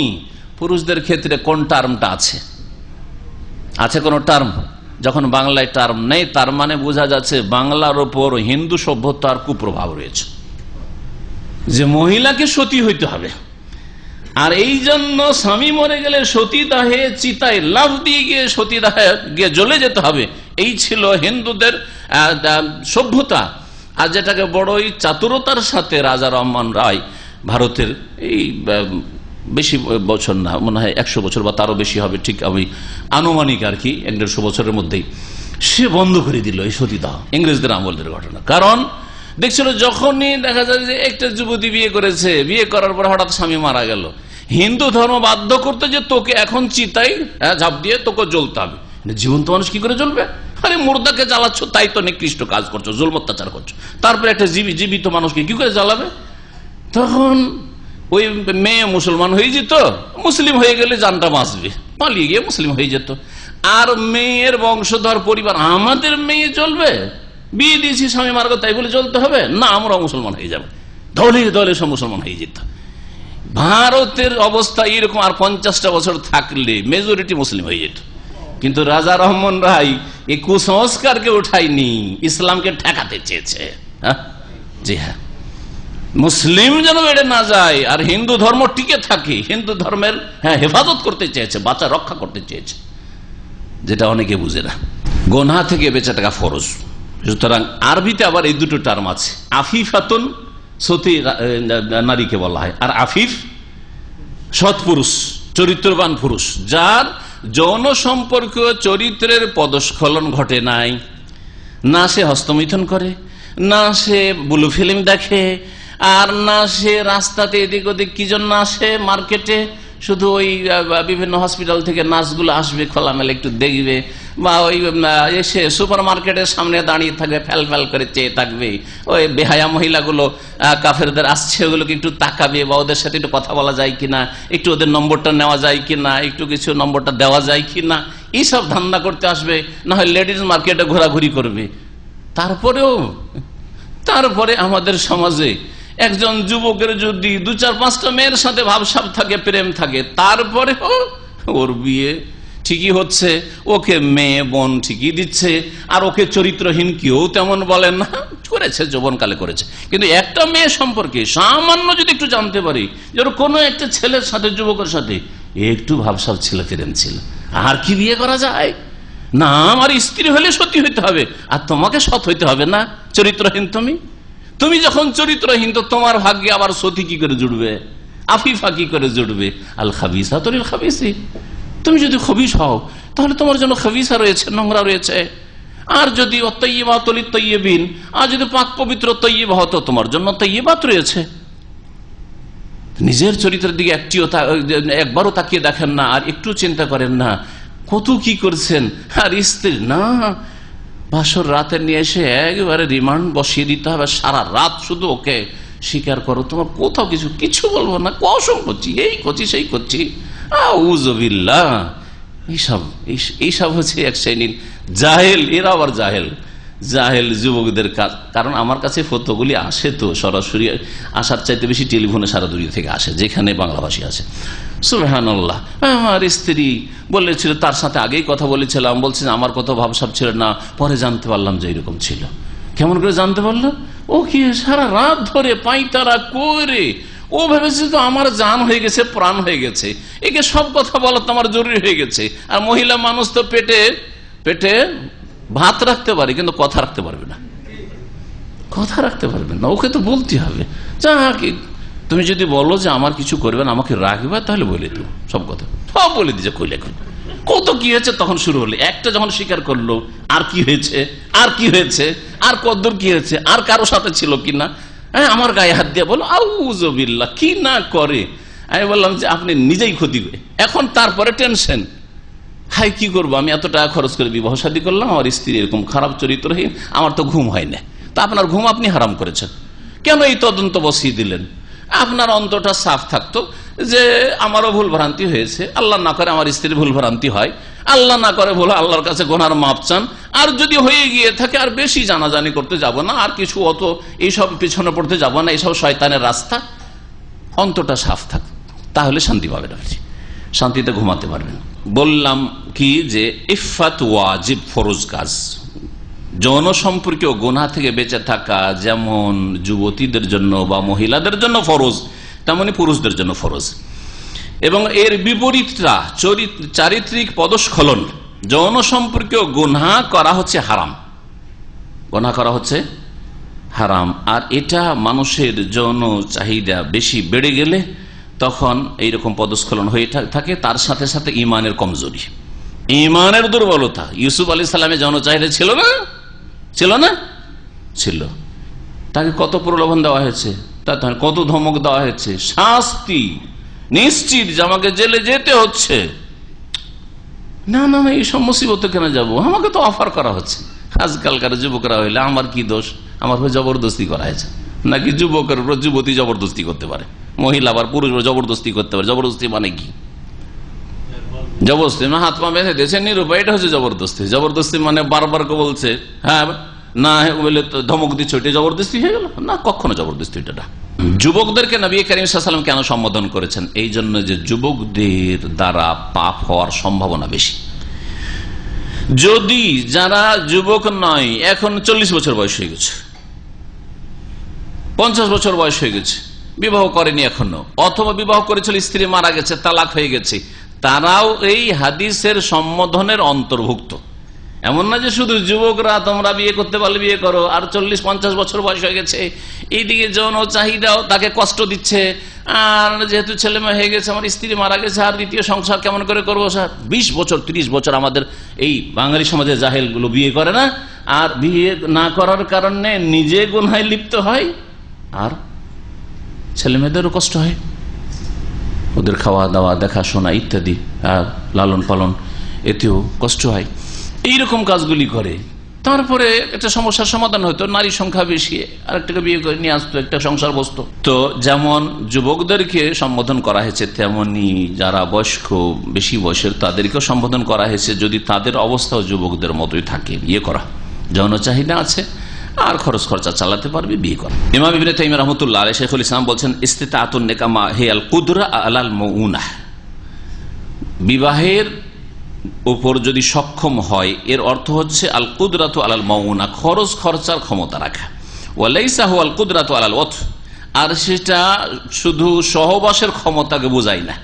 আর শুধু সহবাসের ক্ষমতা কেন বোঝায় না? কারণ ফাইনাল খিতাবা ইন্নামা জা আলিল কাদি আলাল ওয়াতি, কারণ বিয়ে করার যে সম্বোধন এসেছে এটা যে সহবাস করতে সক্ষম তাকে সম্বোধন করা হয়েছে। কারণ হাদিসের শেষখানে, যদিও কথা আমি আমার ভাষায় বলেছি, তার কথাটি নকল করেছে, বলছেন নবী সাল্লাল্লাহু আলাইহি ওয়াসাল্লাম, আমাল্লাম ইয়াস্তাতে, কারো যদি ক্ষমতা না থাকে, মানে কোন ক্ষমতা না থাকে? বিয়ে করার আর্থিক ক্ষমতা যদি না থাকে, মোহরের এবং ভরণ পোষণের ক্ষমতা না থাকে, তাহলে সে রোজা রাখবে। যৌন চাহিদা নেই তাহলে সে রোজা রাখবে না, মোটেই রোজা রাখবে না। যৌন চাহিদা নেই, যেই গরজে রোজা রাখা সেই গরজ নেই, সুতরাং কেন সে নফল রোজা রাখবে? এই উদ্দেশ্যে নফল রোজা রাখবে না। হ্যাঁ, আর একটা উদ্দেশ্য আছে, সেটা হচ্ছে আমি কিছু ইবাদত আমার বাড়াবো, আমার নেকির ব্যালেন্স বাড়াবো, সেই জন্য সোমবার বৃহস্পতি রোজা রাখছি, সেটা উদ্দেশ্য আলাদা, নিয়ত আলাদা। কিন্তু এই জন্যই যে আমার যৌবনের কারণে, আমার যে যৌন চাহিদার কারণে কষ্ট হচ্ছে, আর বিয়ে করতে পারছি না বা স্ত্রীকে রাখতে পারছেন, এই উদ্দেশ্য রোজা রাখছে না, সেই নিয়তে সে রোজা রাখবে না, সেই ইবাদতের জন্য শুধু রোজা রাখছে। কিন্তু একজন যুবক মানুষ অথবা একজন মানুষ, যেই ব্যক্তির যৌন চাহিদা তাকে কষ্ট দিচ্ছে, আর সে তার যৌন ক্ষুধাকে কন্ট্রোলে রাখার জন্য আর তার সাথে সাথে তাআব্বুদ, আল্লাহর ইবাদত বন্দেগীর উদ্দেশ্য, দুটোই উদ্দেশ্যে রোজা রাখবে। শুধু একটি উদ্দেশ্য নয় যে দুনিয়ার উদ্দেশ্য শুধু পুরা হবে, বরং সেটাও দ্বীনি উদ্দেশ্য। এমনকি যৌন চাহিদা যে দমন থাকবে, এটা শুধু দুনিয়াবী উদ্দেশ্য না যে বিবাহ করতে হবে, দ্বীনি উদ্দেশ্য। এর মাধ্যমে আপনি গুনাহ থেকে বেঁচে থাকবেন। এই হাদিসে দৃষ্টি নত থাকবে বিবাহ শাদী করলে, আর লজ্জাস্থান সুরক্ষিত হবে বলা হয়েছে। এর দ্বারা বোঝা যায় যে দৃষ্টি নত রাখা একজন যুবকের জন্য, যুবতীর জন্য সব সময় আবশ্যক, ফরজ। আল্লাহ কোরআনে কারীমের সূরা নূরে এর নির্দেশ দিয়েছেন। এবং লজ্জাস্থানের সুরক্ষা করা, অর্থাৎ ইজ্জত নষ্ট না করা পুরুষের অথবা নারীর, ওইরকম ফরজ। অন্যদিকে অপর কোন যুবতীর দিকে নজর না দেওয়া ফরজ, নজর দেওয়া হচ্ছে হারাম। এর উপর ঐক্যমত রয়েছে, কোন উলামা ফুকাহাদের কোন দ্বিমত নেই। আল্লাহ পাক সূরা নূর আয়াত নম্বর 30-এ ইরশাদ করেছেন, কুল্লিল মুমিনিনা ইয়াগুদ্দু মিন আবসারিহিম, মুমিন পুরুষদেরকে বলো, আল্লাহ নবীকে বলছেন, হে নবী সাল্লাল্লাহু আলাইহি ওয়াসাল্লাম, মুমিন পুরুষদেরকে বলো, ইয়াগুদ্দু মিন আবসারিহিম, রাস্তাঘাটে যখন চলাফেরা করবে অথবা বাড়িতেই কোন মহিলা সামনে চলে এসছে, এরকম সম্ভাবনা আছে, অথবা দেখিনি হঠাৎ প্রথম নজর পড়ে গেছে, ইয়াগুদ্দু মিন আবসারিহিম, দৃষ্টিগুলিকে নত রাখে যেন তারা। পুরুষদেরকে যেমন নির্দেশ দিয়েছেন, তারপরে আয়াতে আল্লাহ বলছেন ওয়াকুল্লিল মুমিনাতি ইয়াগুদ্দুনা মিন আবসারিহিন, এইরকমই মুমিন নারীদেরকেও বলো হে নবী, কি ইয়াগুদ্দুনা মিন আবসারিহিন, তারা যেন দৃষ্টিকে নত রাখে। তার রাস্তাঘাটে চলাফেরার ক্ষেত্রে, অথবা বাড়িতে আপনার ভাবি আছে, অথবা ছোট ভাইয়ের স্ত্রী আছে, অথবা আপনার শ্বশুর বাড়ি গেছেন শালিরে আছে, এই ক্ষেত্রে মামি আছে, মামিকে আমাদের যত মামির মাহারাম নিজেকে মনে, মামি আছে, চাচি আছে, এদের মাহারাম আপনারা নন, একমাত্র খালা ফুফু, আপন খালা ফুফু, চাস্তো খালা, চাস্তো ফুফু, হ্যাঁ, এদের মাহারাম নন। চাচাতো বোন, খালাতো বোন, ফুফাতো বোন, এইরকম বহু আছে। অহরহ নজর পড়ার সম্ভাবনা বেশি, কি করতে হবে? মামার বাড়ি গেছেন আর পর্দা নেই সেখানে, হ্যাঁ, অথবা মামার বাড়ি থেকে মামাতো বোনেরা এসছে, খালাতো বোনেরা এসছে, ফুফাতো বোনেরা এসছে আপনার বাড়ি, কি করবেন আপনি? বাড়িতে রাত দিন আপনার ভাবি আছে, তাকাইতে থাকবেন সেই জন্য না? ইয়াগুদ্দু মিন আবসারিহিম, পুরুষও দৃষ্টি নত রাখবে আর মহিলাদেরকে আল্লাহ বলছেন তোমরাও দৃষ্টি নত রাখো। আবার এরকম হলে হবে না যে পুরুষ যেন না তাকায় আর মহিলা ঠিকই তাকাচ্ছে। অনেক মহিলা আছে এখানকার পরিবেশে হয়তো বোরকা পরে, আমার দেশে তো ওই রকম মহিলারা বোরখারই ধার ধারে না, কিন্তু এখানে যারা দিনের দিক থেকে ইমানের দিক থেকে কমজোর, হয়তো সামাজিক কারণে বোরখা পরে, একটা অভ্যাস, এখানে ট্রেডিশন, কিন্তু অন্তরে ইমান নেই। দেখা যাচ্ছে আপনি হয়তো গাড়ি নিয়ে যাচ্ছেন, রাস্তা দিয়ে চলছেন, আপনি তাকাচ্ছেন না, কিন্তু সে তাকাচ্ছে, না, তার জন্য সেটা জায়েজ না। যেমন আপনার জন্য জায়েজ নয় কোন যুবতীর দিকে তাকানো বা কোনো মহিলার দিকে তাকানো, ঠিক তেমনই মহিলার জন্য জায়েজ নয় যে তাকিয়ে থাকবে এইভাবে। শুধু একটি নজর জায়েজ করা হয়েছে। একটি নজর কি করা হয়েছে? সেটা কয় মিনিটের হবে? একটা নজর পড়বে, জায়েজ কয় মিনিটের? সেটা 1 মিনিট চলবে, আধা মিনিট, 30 সেকেন্ড। সেই নজরটিকে কি বলা হয়েছে হাদিসে বলতে পারেন? সোয়েলা রাসূলুল্লাহ আন নাজরিল ফাজআতুন মানে আকস্মিক নজর পড়ে যাওয়া, হঠাৎ করে নজর পড়ে যাওয়া। ফাজআতুন মানে হঠাৎ করে। আপনি কল্পনা করতে পারেন যেখান থেকে একটা মহিলা হঠাৎ বেরিয়ে আসবে, আপনি কল্পনা করতে পারেন যে এই রুমের মধ্যে আমার ভাবি বসে আছে, হ্যাঁ, বা আমার শালি বসে আছে, দরজা খুলেছেন, নজর পড়েছে, সাথে সাথে নজর নিচে করে সরে যান আপনি ওখান থেকে। নাজিল ফাজআ, হঠাৎ করে যদি নজর পড়ে যাই, আমারানি, তখন আমাকে বললেন আন আসরিফা বাসারি, সাথে সাথে যেন দৃষ্টি ফিরিয়ে নিয়ে, সাথে সাথে ফিরিয়ে নিয়ে। নবী সাল্লাল্লাহু আলাইহি ওয়াসাল্লাম বলেছেন লা তুতবিন নাজরাতান নাজরা। আরেকটি হাদিস রয়েছে, একবার নজর পড়ে গেছে, নজরটা লম্বা করে দিও না, নজর দিতে থাকিও না। দেখি আচ্ছা নজর পড়ে গেছে তো একটু, যখন পড়ে গেল একটু দেখিনি ভালো করে, কেমন, কোনদিন দেখিনি, হ্যাঁ, না, লা তুতবিন নাজরাতান নাজরা, এক নজর পড়ে আরেক নজর দিও না। সাথে সাথে ফাইন্না লাকাল উলা, প্রথম অনিচ্ছাকৃত, আল উলা মানে অনিচ্ছাকৃত যে নজরটা পড়ে গেছে সেটা তোমার জন্য বৈধ, সেটাতে কোনো গুনাহ নেই। যে দেখলো তারও গুনাহ নেই, যাকে দেখলো তারও গুনাহ নেই। ওয়ালাইসাত লাকাল আখিরা, কিন্তু দ্বিতীয়বার ইচ্ছা করে যখন নজরটা পড়েই গেল, তো এক নজর দৌড়ি দিয়ে, হ্যাঁ, এটা জায়েজ না। ওয়ালাইসাত লাকাল আখিরা, দ্বিতীয় নজর তোমার জন্য জায়েজ নয়। আল্লাহ রাব্বুল আলামিন সূরা মুমিন আয়াত নম্বর 5 বলেছেন ওয়াল্লাযীনা হুম লিফুরুজিহিম হাফিজুন, জান্নাতি, জান্নাতুল ফিরদৌসের ওয়ারিস কারা? যারা জান্নাতুল ফিরদৌস ওয়ারিস, তাদের কয়েকটি গুণ বৈশিষ্ট্য সূরা মুমিনের শুরুতে কয়েকটি আয়াত বর্ণনা করা হয়েছে, প্রায় 9-10টা। তার মধ্যে একটি হচ্ছে যারা লজ্জা স্থানের সুরক্ষা করে, হেফাজত করে। লজ্জা স্থানের হেফাজত কেমন বললাম একটু আগে, পুরুষ হোক আর নারী হোক, যারা লজ্জা স্থানের হেফাজত করে তাদের জন্য জান্নাতুল ফিরদৌস রয়েছে। আর রোজা রাখলে, বিবাহ করলে লজ্জাস্থান হেফাজত হয়, আর বিবাহ না করতে বললে রোজা রাখলেও তাতেও সেই কাজটি হয়।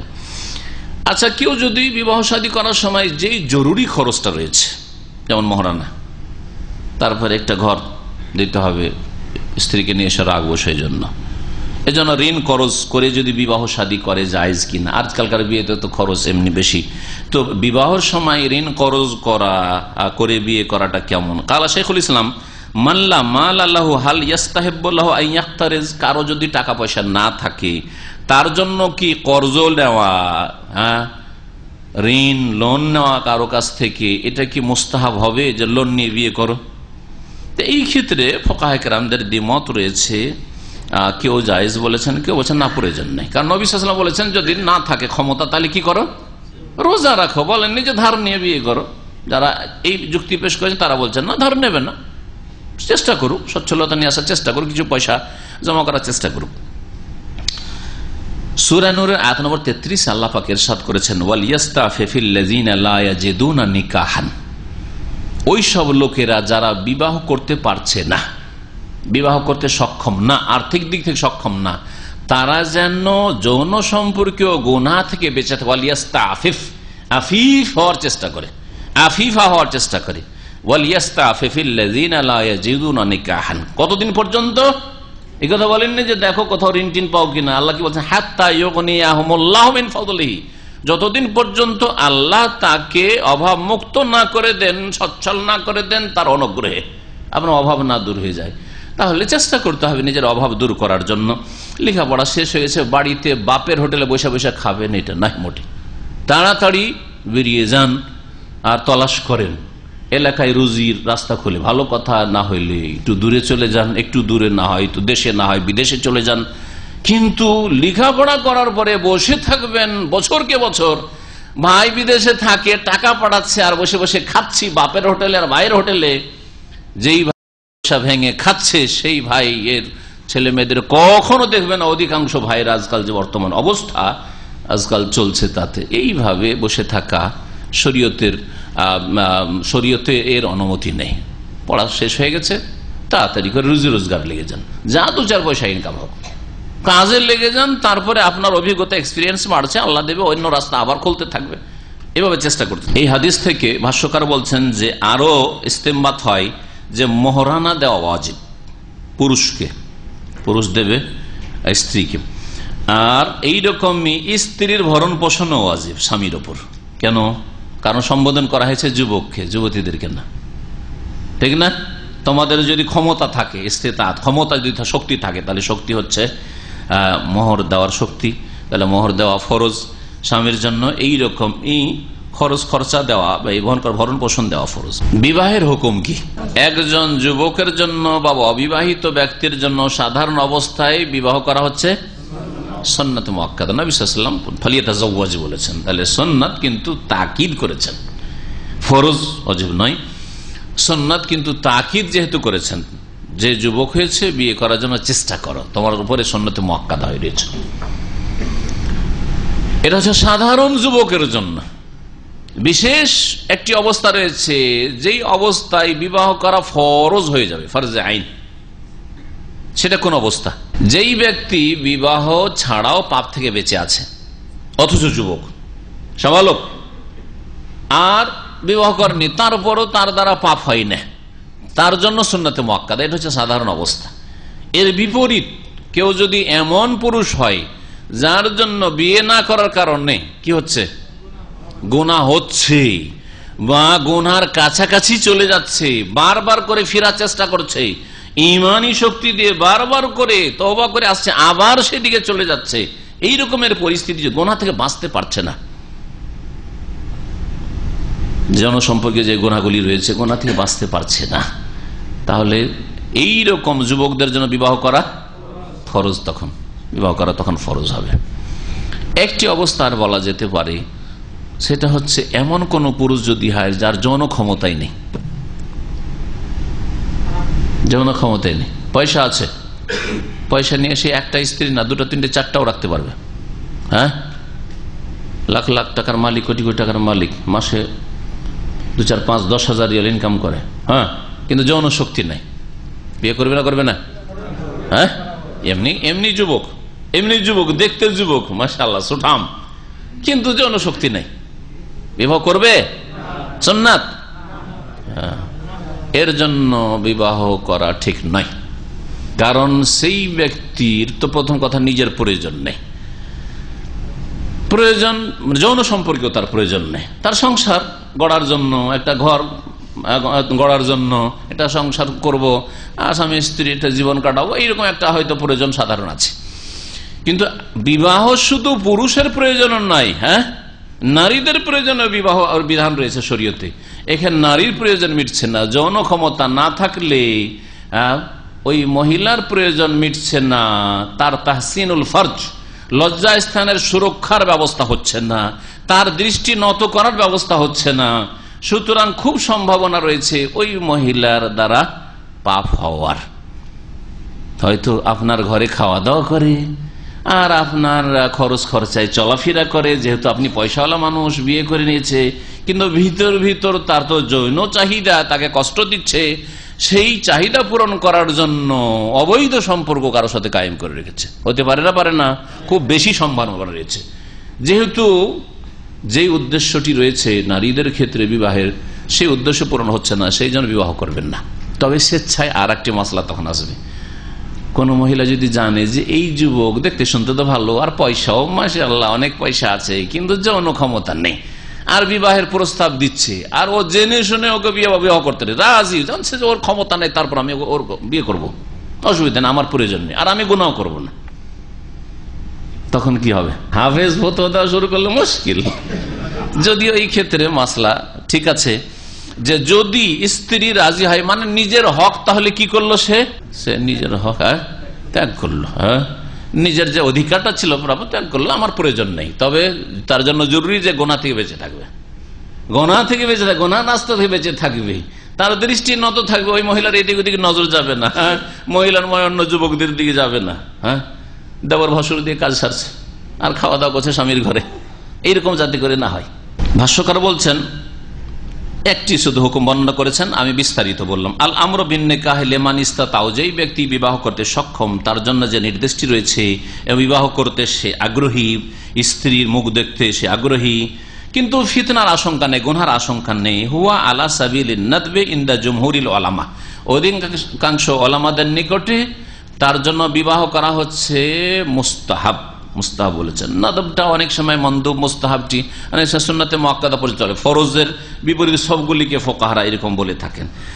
আল্লাহ পাকের নির্দেশ, ফানকিহু মা তাবা লাকুম মিনান নিসাই মাসনা ওয়া সুলাসা ওয়া রুবা', তোমাদের পছন্দ মোতাবেক তোমরা বিয়ে করো, 2 2, 3 3, 4 4, তোমরা যদি না পারো ফাইন লাম তাস্তাতি ফাওয়াহিদা। আল্লাহ পাক সূরা নিসাতে ইরশাদ করেছেন, সূরা নিসা আয়াত নম্বর 3, যদি ফাইনলাম তাস্তাতিউ, যদি না পারো 2 2, 3 3, 4 4, ফাওয়াহিদা, তাহলে একটা বিয়ে করো, আও মা মালাকাত আইমানুকুম। ফুকাহারা বলছেন আল্লাহ বিয়ে করা জরুরি করেনি, যদি বিয়ে না করতে পারো তাহলে তোমাদের দাস দাসী, তো দাস দাসী তো আজকাল নাই, অফ, দাস দাসী দিয়ে তখন নাই কাজ চলে যাচ্ছিল, আর সেটা শরীয়ত সম্মত দাস দাসী হইতে হবে, খাদেমা নয় আজকালকার যেমন মনে করছেন অনেক জাহিল মূর্খরা। দাস দাসী মানে জিহাদ ফি সাবিলিল্লাহর মাধ্যমে গনিমতে যে কাফেরদের মহিলারা আসে, সেটাও যিনি শাসক হবেন, সেই শাসক বা শাসকের প্রতিনিধি তিনি ভাগ বন্টন করে দেবেন, তারপরে সেটা বৈধ। তো আল্লাহ রাব্বুল আলামিন এই বিধান কোরআনে কারীম নাযিল করেছেন যখন জিহাদ ফি সাবিলিল্লাহ বাস্তবে ছিল, তখন তার বাস্তবতা ছিল। এখন বাস্তবে জিহাদ ফি সাবিলিল্লাহ নেই বললেই চলে, সুতরাং আর এই জন্যই দাসী বা দাস প্রথা নেই। আল্লাহ পাক রব্বুল আলামিন কোনদিন দিন ইসলামকে যদি শক্তিশালী করে, মুসলিম উম্মাহ যদি আল্লাহর দ্বীনের দিকে ফিরে আসে, তো আল্লাহ পাকের বিধান আবার বাস্তবে ফিরে আসবে। আনাস বিন মালিক রাদিয়াল্লাহু তাআলা আনহু থেকে বর্ণিত আরেকটি হাদিস পড়ি। ওয়ান আনাস বিন মালিক রাদিয়াল্লাহু আনহু নবী সাল্লাল্লাহু আলাইহি ওয়াসাল্লাম হামিদাল্লাহ ওয়া আসনা আলাইহি ওয়া ক্বালা লাকিন্নী আনা উসাল্লি ওয়া আনামু ওয়া আসুমু ওয়া আফতির ওয়া আতাযাওয়াজুন নিসা ফামান রাগিবা আন সুন্নতি ফালাইসা মিন্নী, মুত্তাফাকুন আলাইহি। বলছেন আনাস বিন মালিক রাদিয়াল্লাহু তাআলা আনহু, হাদিসটি একটু লম্বা, হাদিসটাকে সংক্ষেপ করে দেওয়া হয়েছে। নবী করিম সাল্লাল্লাহু আলাইহি সাল্লাম কি করলেন? হামিদাল্লাহ, আল্লাহ পাকের প্রশংসা করলেন, ওয়া আসনা আলাইহি, এবং তার গুণগান করলেন। নবী সাল্লাল্লাহু আলাইহি ওয়াসাল্লাম সংক্ষেপে কখনো কখনো হামদুসানা করতেন, যেমন আমরা কখনো কখনো সংক্ষেপে লম্বা ওই সুন্নতি খুতবাতুল হাজা না পড়ে করি। ওয়াকাল, আর তারপরে বলেন যদি ছোট্ট একটি কথাও বলতে হইতো, নসিহতের কথা, তো আলহামদুলিল্লাহ ওয়াসসালাতু ওয়াসসালামু আলা রাসূলিল্লাহ, আল্লাহর হামদুসানা করতে। লাকিন্নী, তারপরে বললেন দেখো আমি কিন্তু আনা ওসাল্লি, আমি নামাজও পড়ি, সালাত আদায় করি, ও আনামো, আর ঘুমায়ও, রাত্রে তাহাজ্জুদও পড়ি, ফরজ নামাজ শুধু নয়, ফরজ নামাজ ছাড়া আমি রাত্রে তাহাজ্জুদও পড়ি, এখানে তাহাজ্জুদের নামাজ উদ্দেশ্য, আর রাত্রে কিছু অংশ ঘুমাই, শরীরকে তার হক প্রাপ্য দিই। ও আসুম উফতেরও, দিনে আমি সিয়াম পালন করে রোজাও রাখি কখনো কখনো, ও উফতেরও, কখনো কখনো দিনে পানাহারও করি। ও আতাযাওয়াজুন নিসা, এবং নারীদেরকে বিয়েও করে রেখেছি, একসাথে 9টি রাসূলুল্লাহ সাল্লাল্লাহু আলাইহি রেখেছেন, তার জন্য 4-এর বেশি বৈধ ছিল। ফামান রাগিবা আন সুন্নতি, সুতরাং কেউ যদি আমার সুন্নত আদর্শ থেকে বিমুখ হয়, এখানে সুন্নত মানে ফোকাহাদের পরিভাষার সুন্নত নয়, এখানে নবীর সুন্নত মানে নবীর আদর্শ, সেটা কোনো পরিস্থিতিতে ফরজ হইতে পারে, সাধারণ অবস্থায় সুন্নতও থাকতে পারে বা মুস্তাহাবও হইতে পারে। ফালাইসা মিন্নী, সে আমার অন্তর্ভুক্ত নয়, মানে আমার দলের নয়, মুসলিম নয়। তাহলে কেউ যদি বিবাহকে বিবাহ করবো না, তো বলবো তুমি মুসলিম না, অল্প পড়াশোনা করে ফতোয়া দিলে এইরকমই হবে। হাদিসে আছে ফামান রাগিবান সুন্নতি ফালাইসা মিন্নি, কেউ যদি আমার সুন্নত থেকে বিমুখ হয় তাহলে আমার দলের নয়। আমার দলের নয় মানে ইসলাম থেকে খারিজ করে দিলেন। সাধারণ অবস্থায় বিয়ে করা সুন্নত, তাহলে সুন্নত থেকে যদি মুখ ফিরায় তাহলে কি কাফের হয়ে যাবে? মুরতাদ হয়ে যাবে না। তাহলে কি বলবেন? আমার দলভুক্ত না, মানে আমার আদর্শ অনুযায়ী চলল না সে সাধারণ অবস্থায়। এটা কখন বিবাহকে স্বীকৃতি দান করে, রাগিবান সুন্নতি বিমুখ হয়, মানে আমি বিয়ে করব না। কিন্তু ওর কাছে জানতে চান কেন বিয়ে করবে না? তুমি বিবাহ করা কি হারাম মনে করছো নাকি? বিবাহ করা নাজায়েজ মনে করছো? না না না না না, বিবাহ যে করছে করুক, আমি করব না। এটাও বিমুখতা। কিন্তু এই বিমুখতাই সে ইসলাম থেকে বেরিয়ে যাবে, নবীর তরিকা থেকে দূরে সরে যাবে, নবীর আদর্শ থেকে দূরে সরে গেল, কিন্তু সেও মুসলিম। পক্ষান্তরে আর একটা অবস্থার কথা বলি, তাহলে এই হাদিসের ঢালার একরকম শুধু ব্যাখ্যা করা যাবে না।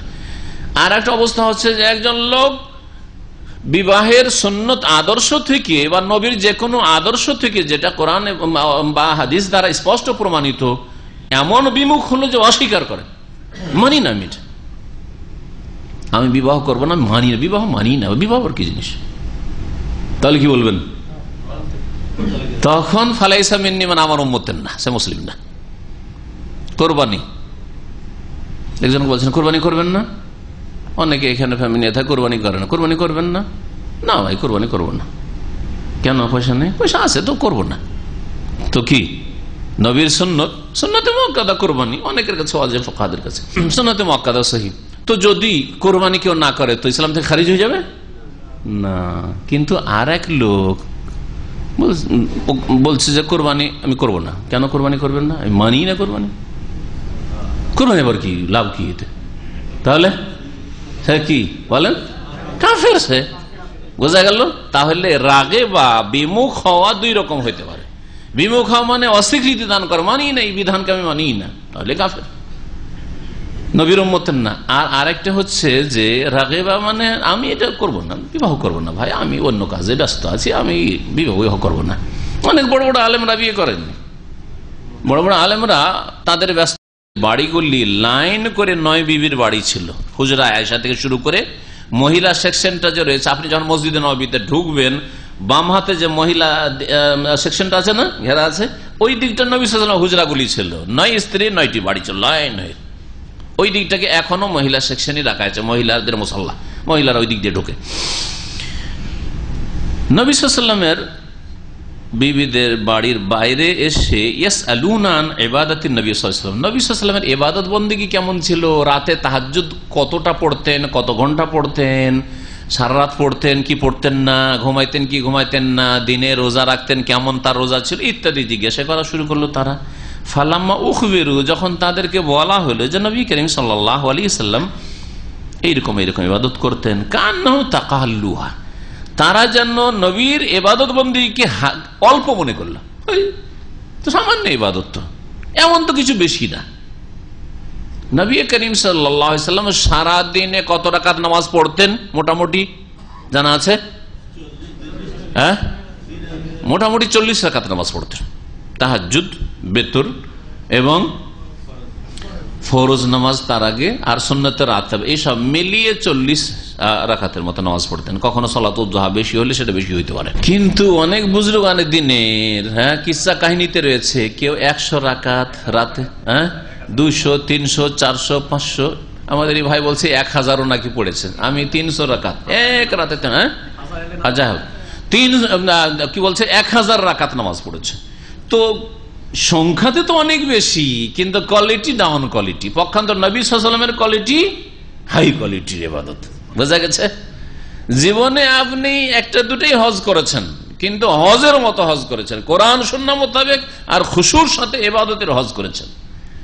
আর অনেক ভিআইপি গুলো, আমি 2 বছর থেকে ভিআইপি হাজিদের গাইডে ওইতে থাকি, কি বলছে এতে থাকি বাংলাদেশ থেকে। তাতে কিছু মন্ত্রী, তারপরে এমপি আর বড় বড় যারা পুঁজিপতি, যাদের নাম বলার প্রয়োজন নেই, তারা থাকে। গত বছর ছিল, এবার ছিল। ওরা প্রতি বছর হজে আসে, গত বছর দেখেছি অনেকে, এবারও আবার ওখানে এসে দেখি মাশাআল্লাহ হিলটনে এসে এবারও হজ, প্রতি বছর হজে আসে। হজ তো প্রতি বছর করে, কিন্তু কেমন হজ করে তাদের কেউ কেউ ভালো করে, সবাই একরকম না মাশাআল্লাহ। ওদের মধ্যে আশ্চর্য হয়ে গেল, একজন মন্ত্রী সাহেব সকাল সন্ধ্যার জিকির আমাকে শোনাইতে লাগলেন, খুব খুশি হইলাম। সকাল সন্ধ্যার জিকির বসে বসে আরাফার মাঠে জোহর নামাজ পড়ার পর আমাকে পাশে বসে যে শোনাইতে শুরু করলেন, তো আপনি আশ্চর্য হয়ে যাবেন, আপনারা অনেকে শোনাইতে পারবেন না। কথা হচ্ছে সবাই একরকম নয়, কিন্তু অধিকাংশ কিরকম, হ্যাঁ আরামের হজ করতে চাই, পয়সা আছে, হজে চলে এসছে, মেনাই 8 তারিখের সুন্নত তো থেকেছে, আর আরাফা থেকে এসে 10 তারিখে সকালে পাথর মেরে ওই যে মক্কা গিয়েছে, আর ফিরাফিরি নাই। মক্কায় কিছু ভাড়া করে নিয়েছে ছেলেদেরকে, যে কি করবি পাথরটা মেরে দিবি, আর পয়সার তো অভাব নাই, একদিনের পাথর মাথায় 500 রিয়াল বা 1000 রিয়াল বের করে দিয়ে দিল, খুশিতে মারবে। আর আরো মজার কথা, পাথর মারার জন্য বদল, প্রথম কথা অক্ষম ব্যক্তি যে মারতে পারছে না তার বদল চলবে, বোঝা গেছে। 2 নম্বর কথা, যেই ব্যক্তি বদলে মারবে সেই ব্যক্তিকে হাজি হইতে হবে। আর বাইরে একজন লেবার রাস্তাঘাটে ক্লিন করেছে, পাথর মারতে চলে এসছে, কার পাথর হজও করেনি এই বছর হজ করেনি। আশ্চর্য, হাস্য করবে অবস্থা। 10 তারিখের পরে যে রাতটা 11 তারিখ তা তো এলো না, 12 তারিখের রাতে 2 রাত কমপক্ষে থাকতে হবে, অধিকাংশ ওলামাদের নিকটে ওয়াজিব। আর যদি সুন্নতে মুআক্কাদাও হয়, যেমন কিছু মাযহাবে আছে, তো সেটাও রাসূলুল্লাহ সাল্লাল্লাহু আলাইহি ওয়াসাল্লাম সুন্নাত।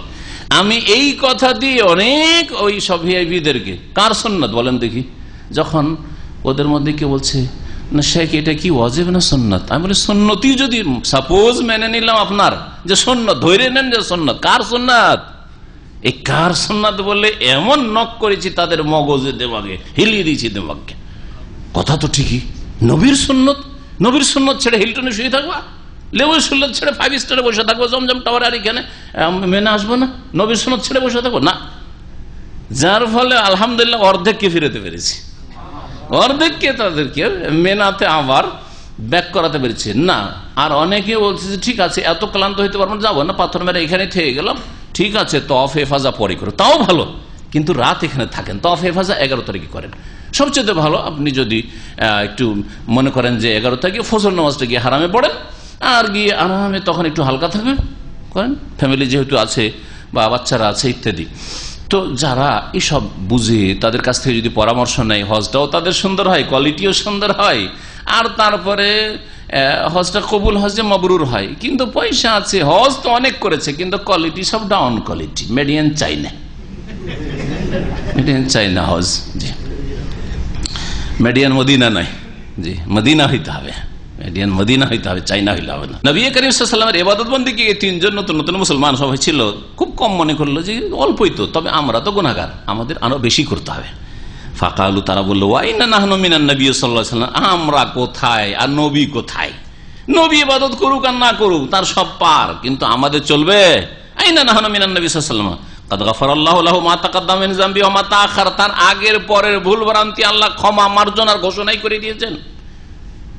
ওনার ইবাদত থাকা নাই থাকে তাতে এমন কি হলো, উনি তাহাজ্জুদ পড়লেই কি না পড়লে কি, সারা রাত যদি ঘুমানো অসুবিধা, কিন্তু আমাদের সারা রাত ইবাদত করতে হবে, সারা জীবন ধরে রোজা রাখতে হবে, বিবাহ শাদী করলেই বাধা, এই নারী জাতি ইবাদত বন্দেগীতে বাধা, বিয়েই করবো না।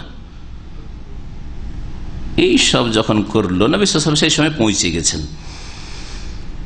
কালা আহাদুহুম, তাদের একজন বলল আম্মা আনা, আমি ফাউসাল্লিল লাইলা আবাদা, সারা রাত ধরে সারা জীবন নামাজ পড়বো, ওয়ালা আনামু আবাদার, কখনো ঘুমাবো না। ওয়া কালাল আখার, দ্বিতীয় ব্যক্তি বলল আনা আসুমুদ দাহরা ওয়ালা উফতিরু আবাদা, আমি সারা জীবন ধরে রোজা রাখবো, প্রতিদিন রোজা রাখবো, কখনো দিনে পানাহার করবো না, ইফতার করবো না। ইফতার মানে পানাহার করা, রোজা ভঙ্গ করা। ওয়া কালা আখার, আর তৃতীয় ব্যক্তি বলল আনা আতাজিলুন নিসা ফালা আতাজাওয়াজু আবাদা, আমি আমার ঘরে গিয়ে এখনই স্ত্রীগুলিকে সবগুলিকে বাপের বাড়ি বিদায় করে দিব, আর তাদের থেকে আলাদা হয়ে যাব, জীবনে আর বিয়ে শাদী করবো না। আতাজেলুন নেশা বলে তার মানে ওরা অলরেডি বিবাহিত ছিল, বলছে আর রাখবো না এগুলোকে, সবগুলিকে বাপের বাড়ি বিদায়, যা আর রাখবো না, তোরাই হচ্ছে ঝামেলা, তোদের জন্য ইবাদত বন্দেগীতে বাধা, এইরকম ধারণা তাদের, জীবনে বিয়ে করবো না। ফাজা রাসূলুল্লাহ সাল্লাল্লাহু আলাইহি ওয়াসাল্লাম, সেই সময় রাসূলুল্লাহ বাইরে ছিলেন, পৌঁছে গেছেন। ফাকালা, এসে একটু শুনতে পেয়েছেন কি বলছে যেন এরা, আনতুমুল্লাযিনা কুলতুম কাযা ওয়া কাযা, তোমরা এই কথাগুলি বললে? বলছে হ্যাঁ ইয়া রাসূলুল্লাহ, আমার শুনে রাখো, সাবধান, ওয়াল্লাহি আল্লাহর কসম করে বলছি, ইন্নী আখশাকুম লিল্লাহ, আমি তোমাদের মধ্যে সবচেয়ে বেশি আল্লাহকে ভয় করি, ওয়া আতকাকুম লাহু, এবং আল্লাহর জন্য সবচেয়ে বেশি আমি তাকওয়া অর্জন করি তোমাদের মধ্যে। লাকিন্নি, তারপরেও আসুমু ওয়া উফতিরু, রোজাও রাখি মাঝে মাঝে, আর দিনে পানাহারও করি, ওসাল্লি ওয়া আনাম, আর রাতে কি করি, ওই যে হাদিসটা শেষ দিকটা এখানে আছে, কি করি আমি, ওসাল্লি ওয়া আনাম, আমি নামাজও পড়ি, রাতে তাহাজ্জুদও পড়ি, তাহাজ্জুদও ছাড়তেন না। নবী সাল্লাল্লাহু আলাইহি ওয়াসাল্লাম তাহাজ্জুদ কয় রকম ছিল, আল্লাহ সূরা মুজাম্মিলে বলেছেন নবী সাল্লাল্লাহু আলাইহি ওয়াসাল্লামের তাহাজ্জুদ ছিল 3 রকম। কি, কুমিল লাইলা ইল্লা কালিলা, ইয়া আইয়ুহাল মুজাম্মিল কুমিল লাইলা ইল্লা কালিলা, নিসফাহু আও ইনকুস মিনহু কালিলা আও জিদ আলাইহি, এই 3 রকম। নিসফাহু মানে অর্ধেক রাত তাহাজ্জুদ পড়তেন নবী করিম সাল্লাল্লাহু আলাইহি ওয়াসাল্লাম, রাতকে মাগরিব থেকে ফজর পর্যন্ত 2 ভাগ করে অর্ধেক রাত। তারপরে আবিন কুসমিনহু কালিলা, অথবা এর চাইতে কিছু কম করো, আল্লাহ বলছেন। আয়াতের আমল করেন নবী সাল্লাল্লাহু আলাইহি ওয়াসাল্লাম, এর কম মানে অর্ধেকের কম কি, 1/3 অংশ, রাতকে 3 ভাগ করে রাতের 3 ভাগের 1 ভাগ 1/3 অংশ নামাজ পড়তেন, আর 2/3 অংশে কিছু সময় জেগে থাকতেন, বিবিদের সাথে কথা বলতেন, কিছু সময় ঘুমাতেন। আর আউজিদ আলাইহি, আল্লাহ বলছেন, অথবা এই যে দুটো বয়ান করলাম এর চাইতে বেশি করো। তাহলে এর চাইতে বেশি কতটা, 2/3, না সারা রাত না, কখনো না, 2/3 অংশ, 2/3 অংশ, 3 ভাগ করে রাতকে 3 ভাগ করে 2 ভাগ নামাজ পড়েন, আর 1 ভাগ আপনি ঘুমান। তাহলে রাত যদি আজকাল সন্ধ্যা হয়ে যায় 5টায়, ধরেন 5টা, 5:15 মানে 5টা থেকে, আর ফজর হচ্ছে 4:20, তাহলে 4টা, ধরেন 5টা থেকে 4টা, কয় ঘন্টা হইল, 9 ঘন্টা।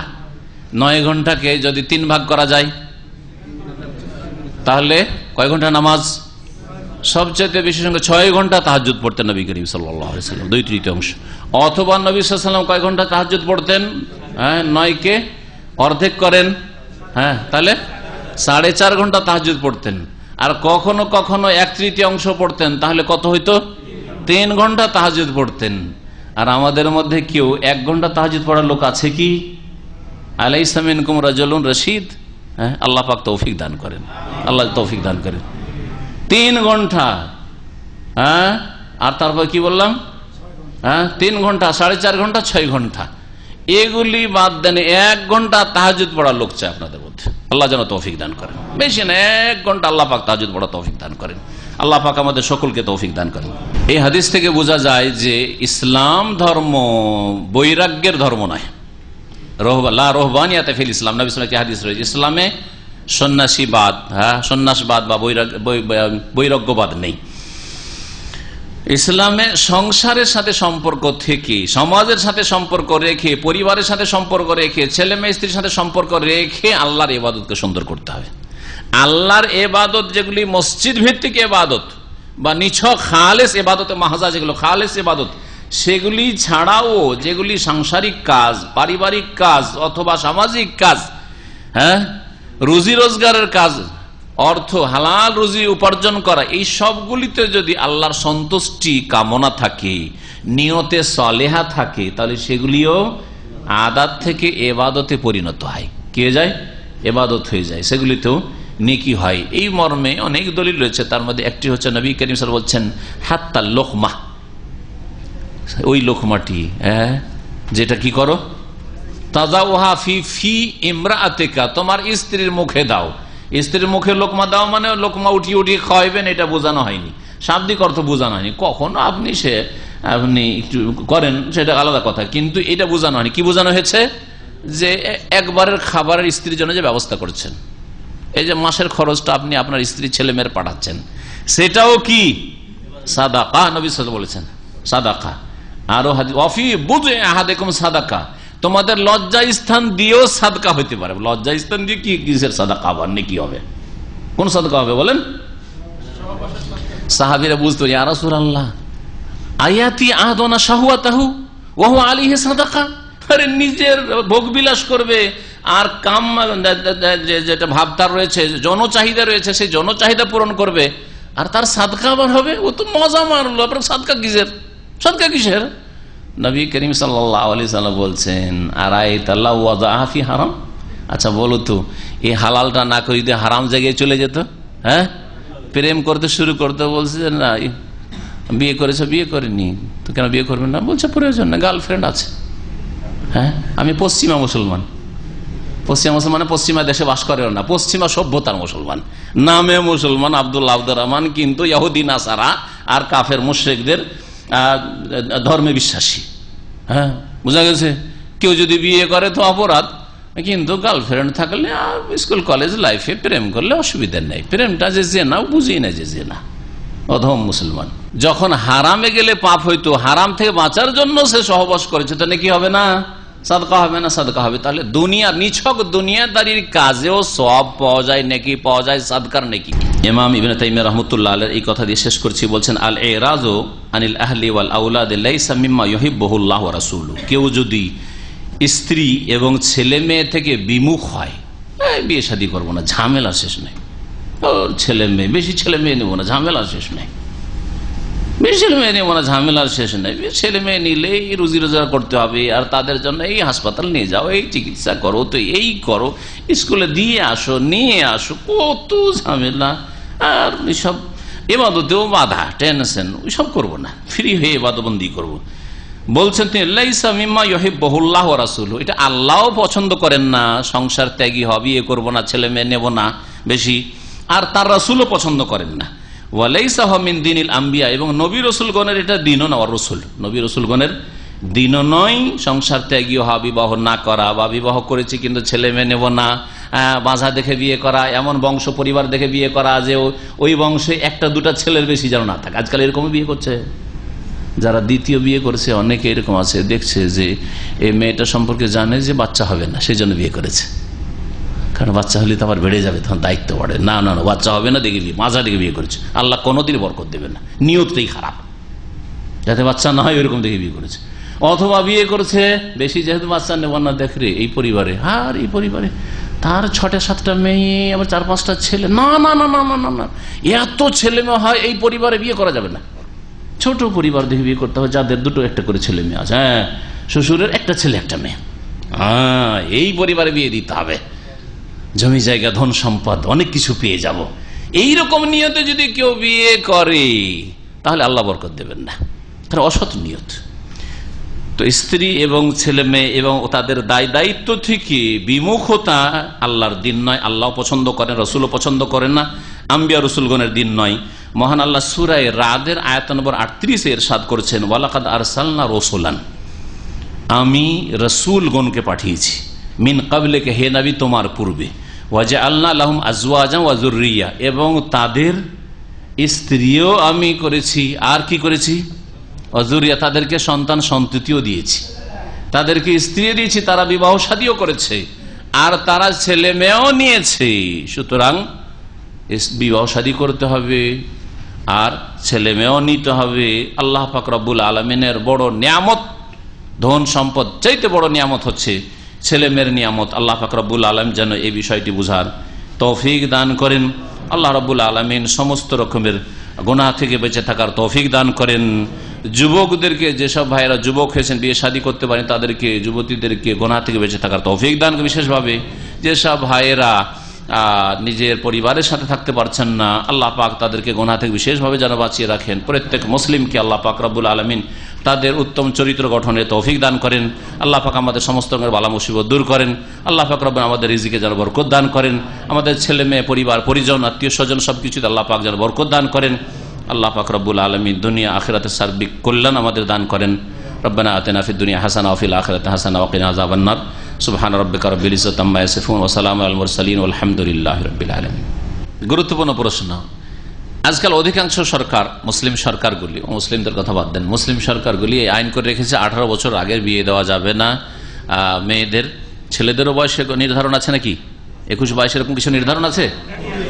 21 হইতে হবে, না হলে বাল্য বিবাহের অপরাধে সেটা শাস্তি হইতে হবে, শাস্তিযোগ্য সেটা। 18 বছরে যদি আমরা মেয়েদের বিবাহ দিয়ে দিই, যেটা সরকার অনুমতি দিচ্ছে, তাহলে অনেক গুনাহ কমে আসবে। ভালো করে মনে রাখেন, শুধু 18 বছর যে সরকার আইনটা তৈরি করেছে, তাদের ইসলাম বিরোধিতা যদি উদ্দেশ্য না থাকে, বরং ততদিন পর্যন্ত একটা মেয়ে কিছু লেখাপড়া করে নিক। 21 বছরের যে আইনটা করেছে, 18 বছর বয়সে দাড়ি মোচ কিছুই গজায়নি, এই মোচে কালি টালি দিয়ে কালো করে পাসপোর্ট বানিয়ে তারপরে বিদেশে আসছে, বুঝছেন? আমি জানি অনেক এই ছেলেগুলো দেখেছি, তোমার বয়স কত? বলছে 18 বছর। তুমি আসলে কি করে? বলছে যে পাসপোর্ট হবে না, তখন এই কালি দিয়ে মোচ বানালে। তো এটা সরকারও চাই না, আল্লাহও চাই না। 18 বছরের ছেলে কেন রুজি রোজগারে আসবে? খুব মায়া লাগে ওইসব ছেলে দেখে। 18-20 বছরের ছেলে কাজে আসবে কেন? কাজে আসবে লেখাপড়ার সময় পড়াশোনা করো, বড় হওয়ার চেষ্টা করো, তোমার দ্বারা তোমার উম্মতের ফায়দা হবে, দিন দুনিয়ার ফায়দা হবে। সুতরাং দিন শিক্ষা যদি জাতিকে উপকৃত করতে চায়, অথবা দুনিয়া শিখে ডাক্তার ইঞ্জিনিয়ার হয়ে দেশকে শক্তিশালী করতে চায়, সমাজকে শক্তিশালী করতে চায়, মুসলিমদের সেবা করতে চায়, জনকল্যাণমূলক কাজ করতে চায়, অনেক নেকির রাস্তা রয়েছে। সুতরাং এত তাড়াতাড়ি একটা ছেলে বিয়ে করে নেবে, এটা শরীয়ত বলে না। সুতরাং সরকার যদি 18 বছর আইন করে থাকে, 21 বছর, এটা আমি অপরাধ মনে করি না, অপরাধ মনে করি না। আপনার দায়িত্ব হচ্ছে একটা মেয়ের মেন্স হয়েছে, মাসিক হয়েছে, সাবালিকা হয়ে গেছে, ধরেন 12 বছর বয়সে, সাধারণত 11-12তে হয়, 12 বছরে 12 থেকে নিয়ে 18 পর্যন্ত এই 6 বছর বাপ মায়ের দায়িত্ব বেড়ে যায়। আপনি ভালো নজর রাখেন, ভালো তরবিয়ত দেন, এবং অবাধ মেলামেশার সুযোগ না দিয়েন না, আপনি সহশিক্ষায় পাঠায়েন না। কেন ওই স্কুলে পড়াবেন যেখানে ছেলেরা যুবকরা পড়ে? আরাম আপনার জন্য কেন পড়াবেন আপনি? আপনার অপরাধটা নজরে আসে না, শুধু সরকারের অপরাধ বড় করে নজরে আসছে। ভুল কথা, বুঝেছেন? আমি সরকারকে বাড়ি বলছি না, বহু পাপে তার জড়িয়ে আছে, কিন্তু কথা হচ্ছে যে এই ক্ষেত্রে এমন কোনো অপরাধ নাই তাতে আপনাদের কল্যাণ উদ্দেশ্য রয়েছে। হয়তো আপনার ছেলে মেয়ের ভবিষ্যৎ মঙ্গল হোক, এটা হচ্ছে সরকারের হয়তো উদ্দেশ্য। আমি তাদের সৎ নিয়তের কথা, সৎ নিয়ত অবশ্যই থাকতে পারে, আর মানুষের সম্পর্কে হুসনে জান সবসময় সুধারণা রাখতে হবে, সরকার হোক অথবা জনসাধারণ, জনগণ হোক। সুতরাং আপনাদের যখনই ছেলে মেয়ে সাবালক সাবালিকা হচ্ছে, কড়া নজর রাখতে হবে। টিভি দেখতে চলে যাচ্ছে আপনার মেয়ে অথবা ছেলে, কয়েক ঘন্টা প্রতিবেশীর ঘরে গিয়ে টিভি দেখে আসছে, কেন যাবে? আধা ঘন্টার জন্য যাবে না, কেন যাবে? এই রোগ আর এগুলি দিয়ে বহু পাপ হচ্ছে। রাস্তাঘাটে চলে যাচ্ছে, কোথায় গেছে? হ্যাঁ গেছিলাম বাইরে একটু বন্ধুর সাথে। বন্ধুর সাথে কেমন বন্ধুর সাথে ঘোরাফেরা করে? খোঁজ নেন, এটা জায়েজ জিনিস, এটা না ওই গোয়েন্দাগিরি করার নাই, সন্দেহ করার নাই, কিন্তু আমার দায়িত্ব আছে, আমাকে আল্লাহর সামনে জবাব দিতে হবে। কোথায় গিয়ে কয়েক ঘন্টা কাটিয়ে আসলো আমার ছেলে, অথবা আমার মেয়ে যাচ্ছে টিউশনে যাচ্ছে, টিউশনে আবার পুরুষের কাছে কেন টিউশনে যাবে? আবার টিউশন গিয়ে ছেলে মেয়ে একসাথে কেন পড়বে? মেয়েরা মহিলা টিচার কাছে টিউশন পড়বে, তারপরে টিউশন পড়ার জন্য সবচেয়ে ভালো আপনার বাড়িতে পড়ান, আপনার চোখের সামনে। এইরকম বহু বিষয় রয়েছে যেগুলি দায়িত্ব আমাদের রয়েছে। সুতরাং এটি বড় বিষয়। আর একটা যে বিষয় বললেন যে মাসিক হয়ে যাওয়ার পরে যদি কোনো গুনাহ হয়, অথবা সাবালক ছেলে হয়ে যায় তারপরে গুনাহ হয়, তো বাপের মায়ের গুনাহ হবে না, এরকম কিছু নাই। আপনি ভালো তার দেখাশোনা করছেন, তারপরে এত ভালো তরবিয়তের পরেও যদি পাপ করে দেয়, তো আপনার যদি দায়িত্বে কোন রকমের শিথিলতা না থাকে, অবহেলা না থাকে, গাফিলতি না থাকে, তো আপনাকে আল্লাহর সামনে জবাবদিহি করতে হবে না। কিন্তু আপনি যদি গাফিলতি করেন তো জবাব দিতে হবে। আমি ভালোভাবে তরবিয়ত করলাম, নূহ আলাইহিস সালামের ছেলে কেনানের মতো যদি হয়ে যায়, আল্লাহ না করে, তাহলে আমার কি দোষ হলো, আপনার কি দোষ হলো? বোঝা গেছে? তা নূহ আলাইহিস সালামকে জবাব দিতে হবে নাকি যে তোমার ছেলে কেন কাফের হইলো? লূত আলাইহিস সালামকে জবাব দিতে হবে নাকি যে তোমার বিবি কেন কাফের হইলো? না, কখনো না। আমাদের ভাই বলছেন যে আমাদের দেশে যে শিক্ষা প্রতিষ্ঠান মহিলাদের জন্য করবো, তো শিক্ষিকার অভাব রয়েছে। শিক্ষিকার প্রথম কথা অভাব, দুনিয়ার শিক্ষার ক্ষেত্রে অভাব হবে না, যথেষ্ট মহিলা। আজকাল মহিলারা শিক্ষা আগে বেড়ে আছে, মহিলারা বেশি, মেয়েরা বেশি মেহনত পরিশ্রম করে রেজাল্ট। সৌদি আরবের ক্যালকুলেশন বলছি, এখানে মেয়েদের রেজাল্ট ছেলেদের চাইতে ভালো, মেয়েদের রেজাল্ট ছেলেদের চাইতে ভালো। অন্য দেশে দেখেন তো, বাংলাদেশের কথা বলছেন, হ্যাঁ, কারণ মেয়েরা ওই মোবাইল নিয়ে আর এই ঘুরে বেড়া আর এই করা সেই করা, সময় নষ্ট কিন্তু করে না, কিন্তু ছেলেরা এই করে, যার ফলে ওদের অনেকটা সময় তাতে নষ্ট হয়ে যাচ্ছে। তো প্রথম কথা এটি। তারপরে যদি শিক্ষিকার অভাব হয়, তার ব্যবস্থা রয়েছে, বিকল্প ব্যবস্থা রয়েছে। পর্দার আড়াল করে পুরুষ পড়াইতে পারে।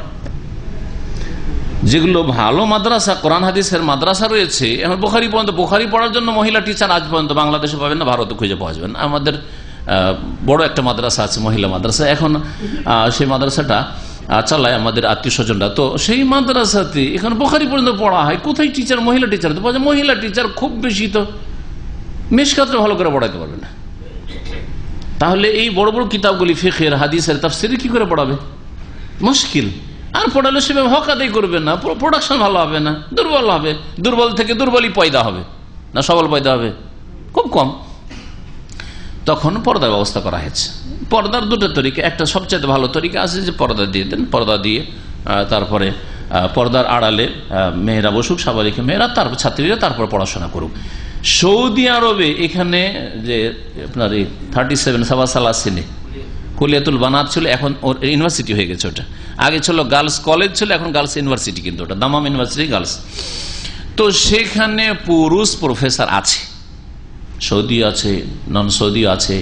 একজন ইন্ডিয়ান ডক্টর জাভেদ সাহেব ছিলেন, মারা গেছেন রাহিমাহুল্লাহ, সহি আকিদা ছিলেন আমাদের সেন্টারে, উর্দু সেকশনে মাঝে মাঝে এসে বক্তব্য করতেন, আর ঘনিষ্ঠ সম্পর্ক আমাদের সাথে ছিল উনি। তো ওনার কাছ থেকে জানি যে ওনারা বক্তব্য কেমন। ওই গেটে গিয়ে যেখানে সিকিউরিটি বসে, সেখানে টিচার রুম আছে, পুরুষ টিচারদের রুম আছে, সেখানে গিয়ে স্পিচ করেন বা ক্লাস নেন। আর টিভিতে গিয়ে ক্লাসরুমে মেয়েদের মাঝে দেখানো হয়, আর তারপরে ওতেই তারা প্রশ্ন করতে পারে, সেখান থেকে প্রশ্ন করতে পারবে, উত্তর পাবে, এইভাবে পড়াশোনা হয় সৌদি আরবে। তাহলে পুরুষ টিচার পড়াচ্ছে, এইভাবে পড়াচ্ছে, পর্দার আড়াল থেকে পড়াচ্ছে। ওয়াইজা সাআলতুমুহুন্না মাতাআন ফাসআলুহুন্না মিন ওয়ারাই হিজাব, সূরা আহজাব আল্লাহ পাক বলছেন, মহিলাদের কাছ থেকে কোনো কিছু নেওয়া দেওয়ার যদি প্রয়োজন হয়, শিক্ষা দেওয়া নেওয়ার প্রয়োজন হয়, হতে পারে যে মহিলা ভালো, তার কাছে এমন বিদ্যা আছে যে বিদ্যার পুরুষদের প্রয়োজন রয়েছে, তো মহিলা টিচারে পড়াবে, পুরুষদেরকে পড়াতে পারে। কিন্তু ফাসআলুহুন্না মিন ওয়ারাই হিজাব, পর্দার আড়াল থেকে, পর্দার আড়াল থেকে ছাত্রীদেরকে শিক্ষকে পড়াবে, পুরুষ টিচারে পড়াবে, তাহলে মিন ওয়ারাই হিজাব, পর্দার আড়াল থেকে পড়ে। কোরআনে সমাধান রয়েছে। আর একটা তরিকা হচ্ছে, যেটা কোন কোন মাদ্রাসায় করেছে, যদিও এটা পছন্দনীয় না, সেটা হচ্ছে পর্দা দিয়ে রাখেনি, অথবা এইরকম টিভির ব্যবস্থা, পর্দার আড়াল থেকে না, অন্য রুমে বসে পড়াচ্ছে। যেমন আমাদের এখান থেকে শুনছে না আমাদের বোনেরা, শুনছে পর্দার আড়ালে, দূরে কোনো সম্পর্ক না আমাদের সাথে, আর এক রুমে বসে, সেখানে টিভিও দেওয়া যেতে পারে। তো এই হচ্ছে একটা তরিকা বললাম। আর একটা তরিকা যেটা বলছিলাম, সেটা হচ্ছে বোরকা পরে সামনে বসে যাওয়া। এটাও দেখেছি বেশ কিছু মাদ্রাসা, আমি অনেক মাদ্রাসা এরকম ভিজিট করেছি। তো দেখছি যে বোরখা পরে, আর পুরুষ টিচারে পড়াচ্ছে, বড় কিতাব পড়াইতে পারবে না, মহিলা টিচারে তো পড়াচ্ছে, কিন্তু বোরখা পরে। যদিও বোরখা পরে থাক, চেহারা ঢেকে থাক, এতে কিছুটা ফিতনার আশঙ্কা আছে। এটা অগতির গতি, এটা না করাই উচিত হবে। তবে কিছু কিছু মাদ্রাসাতে আমি দেখেছি যে এরকম মহিলা মাদ্রাসাগুলিতে করছে, আল্লাহু আ'লাম। জি, আমাদের ভাই জিজ্ঞেস করছেন যে আমাদের দেশে বিয়ে শাদীর সময় অনেক ডিমান্ড থাকে মেয়ের পক্ষ থেকে, যে অলংকার দিতে হবে। এখানে ওর চাইতে বেশি ডিমান্ড থাকে, 1 লাখ রিয়াল মোহর দিতে হবে, ঘর বাড়ি সাজিয়ে দিতে হবে, হ্যাঁ, ফার্নিচার এইরকম হইতে হবে, আর ইত্যাদি ইত্যাদি। কেমন গাড়ি আছে ওই ছেলের কাছে, গাড়ি আছে কি না, ইত্যাদি অনেক কিছু আছে এদের। তো কথা হচ্ছে যে চাওয়ার অধিকার আছে। আর বিবাহ শাদীটা হচ্ছে আপনার ব্যবসা বাণিজ্যের আকদের মতো, কথা সত্য বলেছি। আকদে নিকাহ হচ্ছে আকদে বাইয়ের মতো। আপনার কাছে একটা মোবাইল আছে, ভালো দামি মোবাইল, খুব পছন্দ হইলো, আপনার কাছে খুব পছন্দ, কত টাকা নেবেন? তারপর যে সে 2000 রিয়াল নেব, আমার কাছে 1000 রিয়াল আছে দেওয়ার মতো। আমি বললাম পোষাইল না, মাসালা নেব না। আমি কথা বলছে, কত টাকা দিতে পারবেন? 1000 টাকা দিতে পারবো, দিলে দেন, না হয় না দেন, ঠিক আছে। আপনার পোষিয়ে গেল, আপনি 1000 দিয়ে দিলেন। ঠিক বিয়ে শাদী ওই রকম, বিয়ে শাদীর প্রস্তাব দেবেন, আর তারপরে তারা কি চাইবে, এতটা গয়না চাই, আর এত টাকা মোহর চাই, এই চাই সেই চাই। আপনি বলবেন যে আমি এতটা দিতে পারবো, যদি পোষাই তো দেন, আর না হলে গেলাম। জি হ্যাঁ, অবশ্যই অবশ্যই প্রথমে চুক্তি করতে হবে। আল মুসলিমুন আলা শুরুতে, সহিহ বুখারীতে একটি হাদিস রয়েছে, মুসলিম নিজের শর্তের উপর অটল থাকবে, মেয়ে পক্ষ থেকে হোক অথবা ছেলে পক্ষ থেকে। আল মুসলিমুন আলা শুরুত, যেই শর্তের ওপর আপনি ওয়াদা করে দেবেন পুরা করতে হবে। 5 লাখ টাকা যখন মোহরানা লিখতে গেল, কাবিন যেটাকে বলছেন, আর তাতে সই করে দিলেন, আপনি শর্তের উপর রাজি হয়েছেন, দিতে হবে, আপনাকে দিতে হবে। কিন্তু আপনি আগেই বলেন যে আমার পোষায় না, আমি দিতে পারবো না। আপনার যদি পোষাই তো বিয়ে দেন, আমি 1 লাখ টাকা দেবো, 50,000 দেবো, আর নগদ দেবো, বা যেভাবে দেবো। যদি হয়তো দেন, আমি 1 ভরি বা 2 ভরি দিতে পারবো, যদি পারেন তো বিয়ে দেন আপনার মেয়েরা, না হলে না দেন। যদি বলে যে দেবো না, অন্য জায়গায় খুঁজেন। যেন অন্য দোকানে আমরা কত দোকান খুঁজে বেড়াচ্ছি একটা সামানের জন্য, ওই রকম আরো মেলা দোকান আছে। এগুলো সবগুলি হারাম, এটা উল্টা। কোরআনের বিরোধিতা করা। আল্লাহ বলছেন ওয়ান তাবতাগু বিআমওয়ালিকুম, তোমরা স্ত্রী তলাশ করো তোমাদের ধন সম্পদের মালের বিনিময়ে। আর যৌতুক কোরআনের বিরোধিতা, আল্লাহ দ্রোহিতা, যে তোমাদের মেয়েও নিব, বোন নেব, আর তার সাথে ধন সম্পদও নেব। এই জন্য যারা যৌতুক খায়, যৌতুক নেই, যেই বাপমা অথবা যেই ছেলে যুবক, তাদের সংসারে বরকত হয় না। না ছেলে মেয়েতে বরকত হবে এই হারাম খেয়ে, আর না তাদের রুজিতে বরকত হবে, আল্লাহর মার থাকে তাদের উপর। এই হারামগুলি উঠাবার চেষ্টা করেন। যৌতুক হিন্দুদের থেকে এসছে, পণ প্রথা, বোঝা গেছে? সুতরাং এটাকে ছাড়েন, মুসলিম সমাজে নিয়ে আসেন না একেবারে। এমন বংশের সাথে আত্মীয়তা করবেন না। আমরা বেশ কিছু পরিবার জানি, কারণ ওই সব পরিবারে আমাদের আত্মীয়তা, ওই সব অন্যগুলোতে না। যেই পরিবারে যদি বলে যে যদি সামান্য একটু প্রকাশ করে ভাইয়া দিও যে কিছু লোভ আছে আমাদের, তাহলে মেয়েই দেখাবে না, বিয়ে দেওয়া তো দূরের কথা, কোনো কথাই চলবে এই বিষয়ে, আর কোনো কথাই নেই, শেষ, এখানে শেষ। জি হ্যাঁ, এইরকম পরিবার খুঁজেন, আছে, বাংলাদেশে আছে, আপনার খোঁজ করতে হবে, ইজতিহাদ করতে, মেহনত করতে হবে, তলাশ করতে হবে। আপনাকে ওই মন মেজাজের হইতে হবে। ছেলের বিয়ে দিবে তখন নেবেন, আর মেয়ের বেলা দিবেন না, এটা চলবে না। আগে ছেলের বেলা প্রমাণ করে দেন যে ছেলের বিয়ে দিচ্ছি, কিছু নিইনি, সুতরাং মেয়ের বিয়ে দেবো, এমনি দেবো। হ্যাঁ, মেয়ের বিয়ে তো কিছু দেবো না। আর ছেলের বেলা তো বড় বড় ধনীর ঘরে, যাতে করে বেশি টাকা পয়সা আসে আর ফার্নিচার আসে, আর মেয়ের বেলা আবার অন্যরকম, এটা চলবে না। একই নজরে দেখতে হবে, একই রকম অবস্থা হইতে হবে। আমাদের ভাই বলছেন যে বাংলাদেশের আইনে আছে যে কোনো ব্যক্তি যদি আগের স্ত্রীর পরে দ্বিতীয় বিয়ে করতে চায়, তাহলে প্রথম স্ত্রীর কাছে কি নিতে হবে? অনুমতি নিতে হবে। গত সপ্তাহে এই বিষয়টা বলেছি, বলেনি? ছিলেন আপনি? গত সপ্তাহে বলেছে কি, যে এটা আইন পাকিস্তানে আমলে তৈরি হয়েছিল আইয়ুব খার যুগে, আর সেটা পাকিস্তান থেকে 71 বাংলাদেশ হলেও সে আইনটা, আইয়ুব খার ইসলাম বিরোধী আইনটা থেকে গেছে, যে দ্বিতীয় বিয়ে করার জন্য প্রথম স্ত্রীর কাছে অনুমতি নেওয়া আবশ্যক, ফরজ। এটা শরীয়ত বিরোধী আইন, যেটা শরীয়ত মোতাবেক যখন দেশ পরিচালিত হবে তখন সেটা এখান থেকে ক্যান্সেল করতে হবে। এটা ইসলাম বিরোধী কথা। তবে কেউ যদি অনুমতি নিয়ে নিতে পারে, রাজি করে নিতে পারে স্ত্রীকে, তাহলে এটা ভালো, ওটা আলাদা কথা। কারণ ও মানসিক দিক থেকে প্রস্তুত হয়ে আছে আর একজন তার সঙ্গী গ্রহণ করা, সতীন গ্রহণ করার জন্য। যে আমি তো বলেছি যে ঠিক আছে, অসুবিধা নেই, আমি যখন অনুমতি দিয়েছি, অসুবিধা কি? ছেলেমেয়েরা যদি কোনো সময় বাড়াবাড়ি করে, না তোদের কি আছে, আমি রাজি, তাতে তোদের কি, ঠিক না?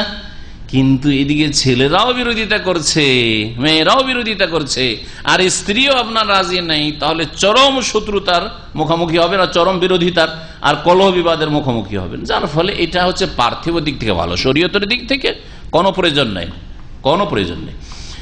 2 নম্বর বিষয় হচ্ছে যে আর একটা আইনে লেখা আছে যে মহিলারা পুরুষকে তালাক দিতে পারে। তালাক দিতে পারে কথাটি হচ্ছে কাফেরদের আইন, ইহুদি নাসারাদের, হ্যাঁ, ব্রিটিশ ল হইতে পারে সেটা, যে পুরুষ যেমন মহিলাকে তালাক দিতে পারে, মহিলা পুরুষকে তালাক দিতে পারে। আর শরীয়তের বিধান হচ্ছে মহিলা তালাক দিতে পারে না, তালাক নিতে পারে, যেটাকে খোলা বলা হয়। সেটা কি বলা হয়?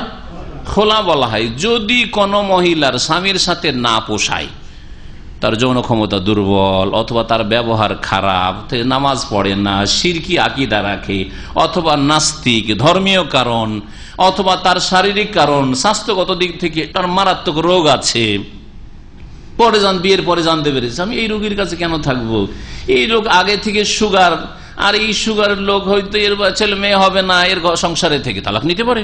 কোনো গুনাহগার হবে না স্ত্রী যদি তালাক নেই, তাহলে কোনো দোষ যদি তার সামনে ফুটে ওঠে আর সে যদি তালাক নেই, খোলা নেওয়ার জন্য স্বামীকে বলবে যে দেখো আমাকে তুমি ছেড়ে দাও, আমি তোমার থেকে বিদায় নিই। যদি দেখে যে না, এটি সম্ভব না, ছাড়বে না কখনো, তখন আদালতের আশ্রয় নেবে, আদালতের বা মুসলিম কাজীর আশ্রয় নেবে। আর যেসব দেশ অমুসলিম দেশ, যেখানে মুসলিম কাজী বা আদালত কাজা নেই, সেখানে ভালো কোনো আলেমের আশ্রয় নেবে, আর বিবাহ বিচ্ছেদের ঘোষণা করে দিবে। বিবাহ বিচ্ছেদের ঘোষণা করে দিবে, 2 পক্ষকে ডেকে, তোমাদের মাঝে বিবাহ বিচ্ছেদের ঘোষণা করা হইলো। একে খোলা বলা হয়েছে কোরআন কারীমের ভাষায়, জি, বা হাদিসের ভাষা থেকে আপনারা উপকৃত হতে পারবেন। আল্লাহ পাক রব্বুল আলামিন সকলকে যেন উপকৃত হওয়ার তৌফিক দান করেন, ভালো কথা জানার এবং মানার, পালন করার তৌফিক দান করেন, আর মন্দ কথা কাজ থেকে বেঁচে থাকার আল্লাহ পাক যেন তৌফিক দান করেন। সাল্লাল্লাহু আলা নবিয়িনা মুহাম্মদ ওয়া আলা আলিহি ওয়া সাহবিহি।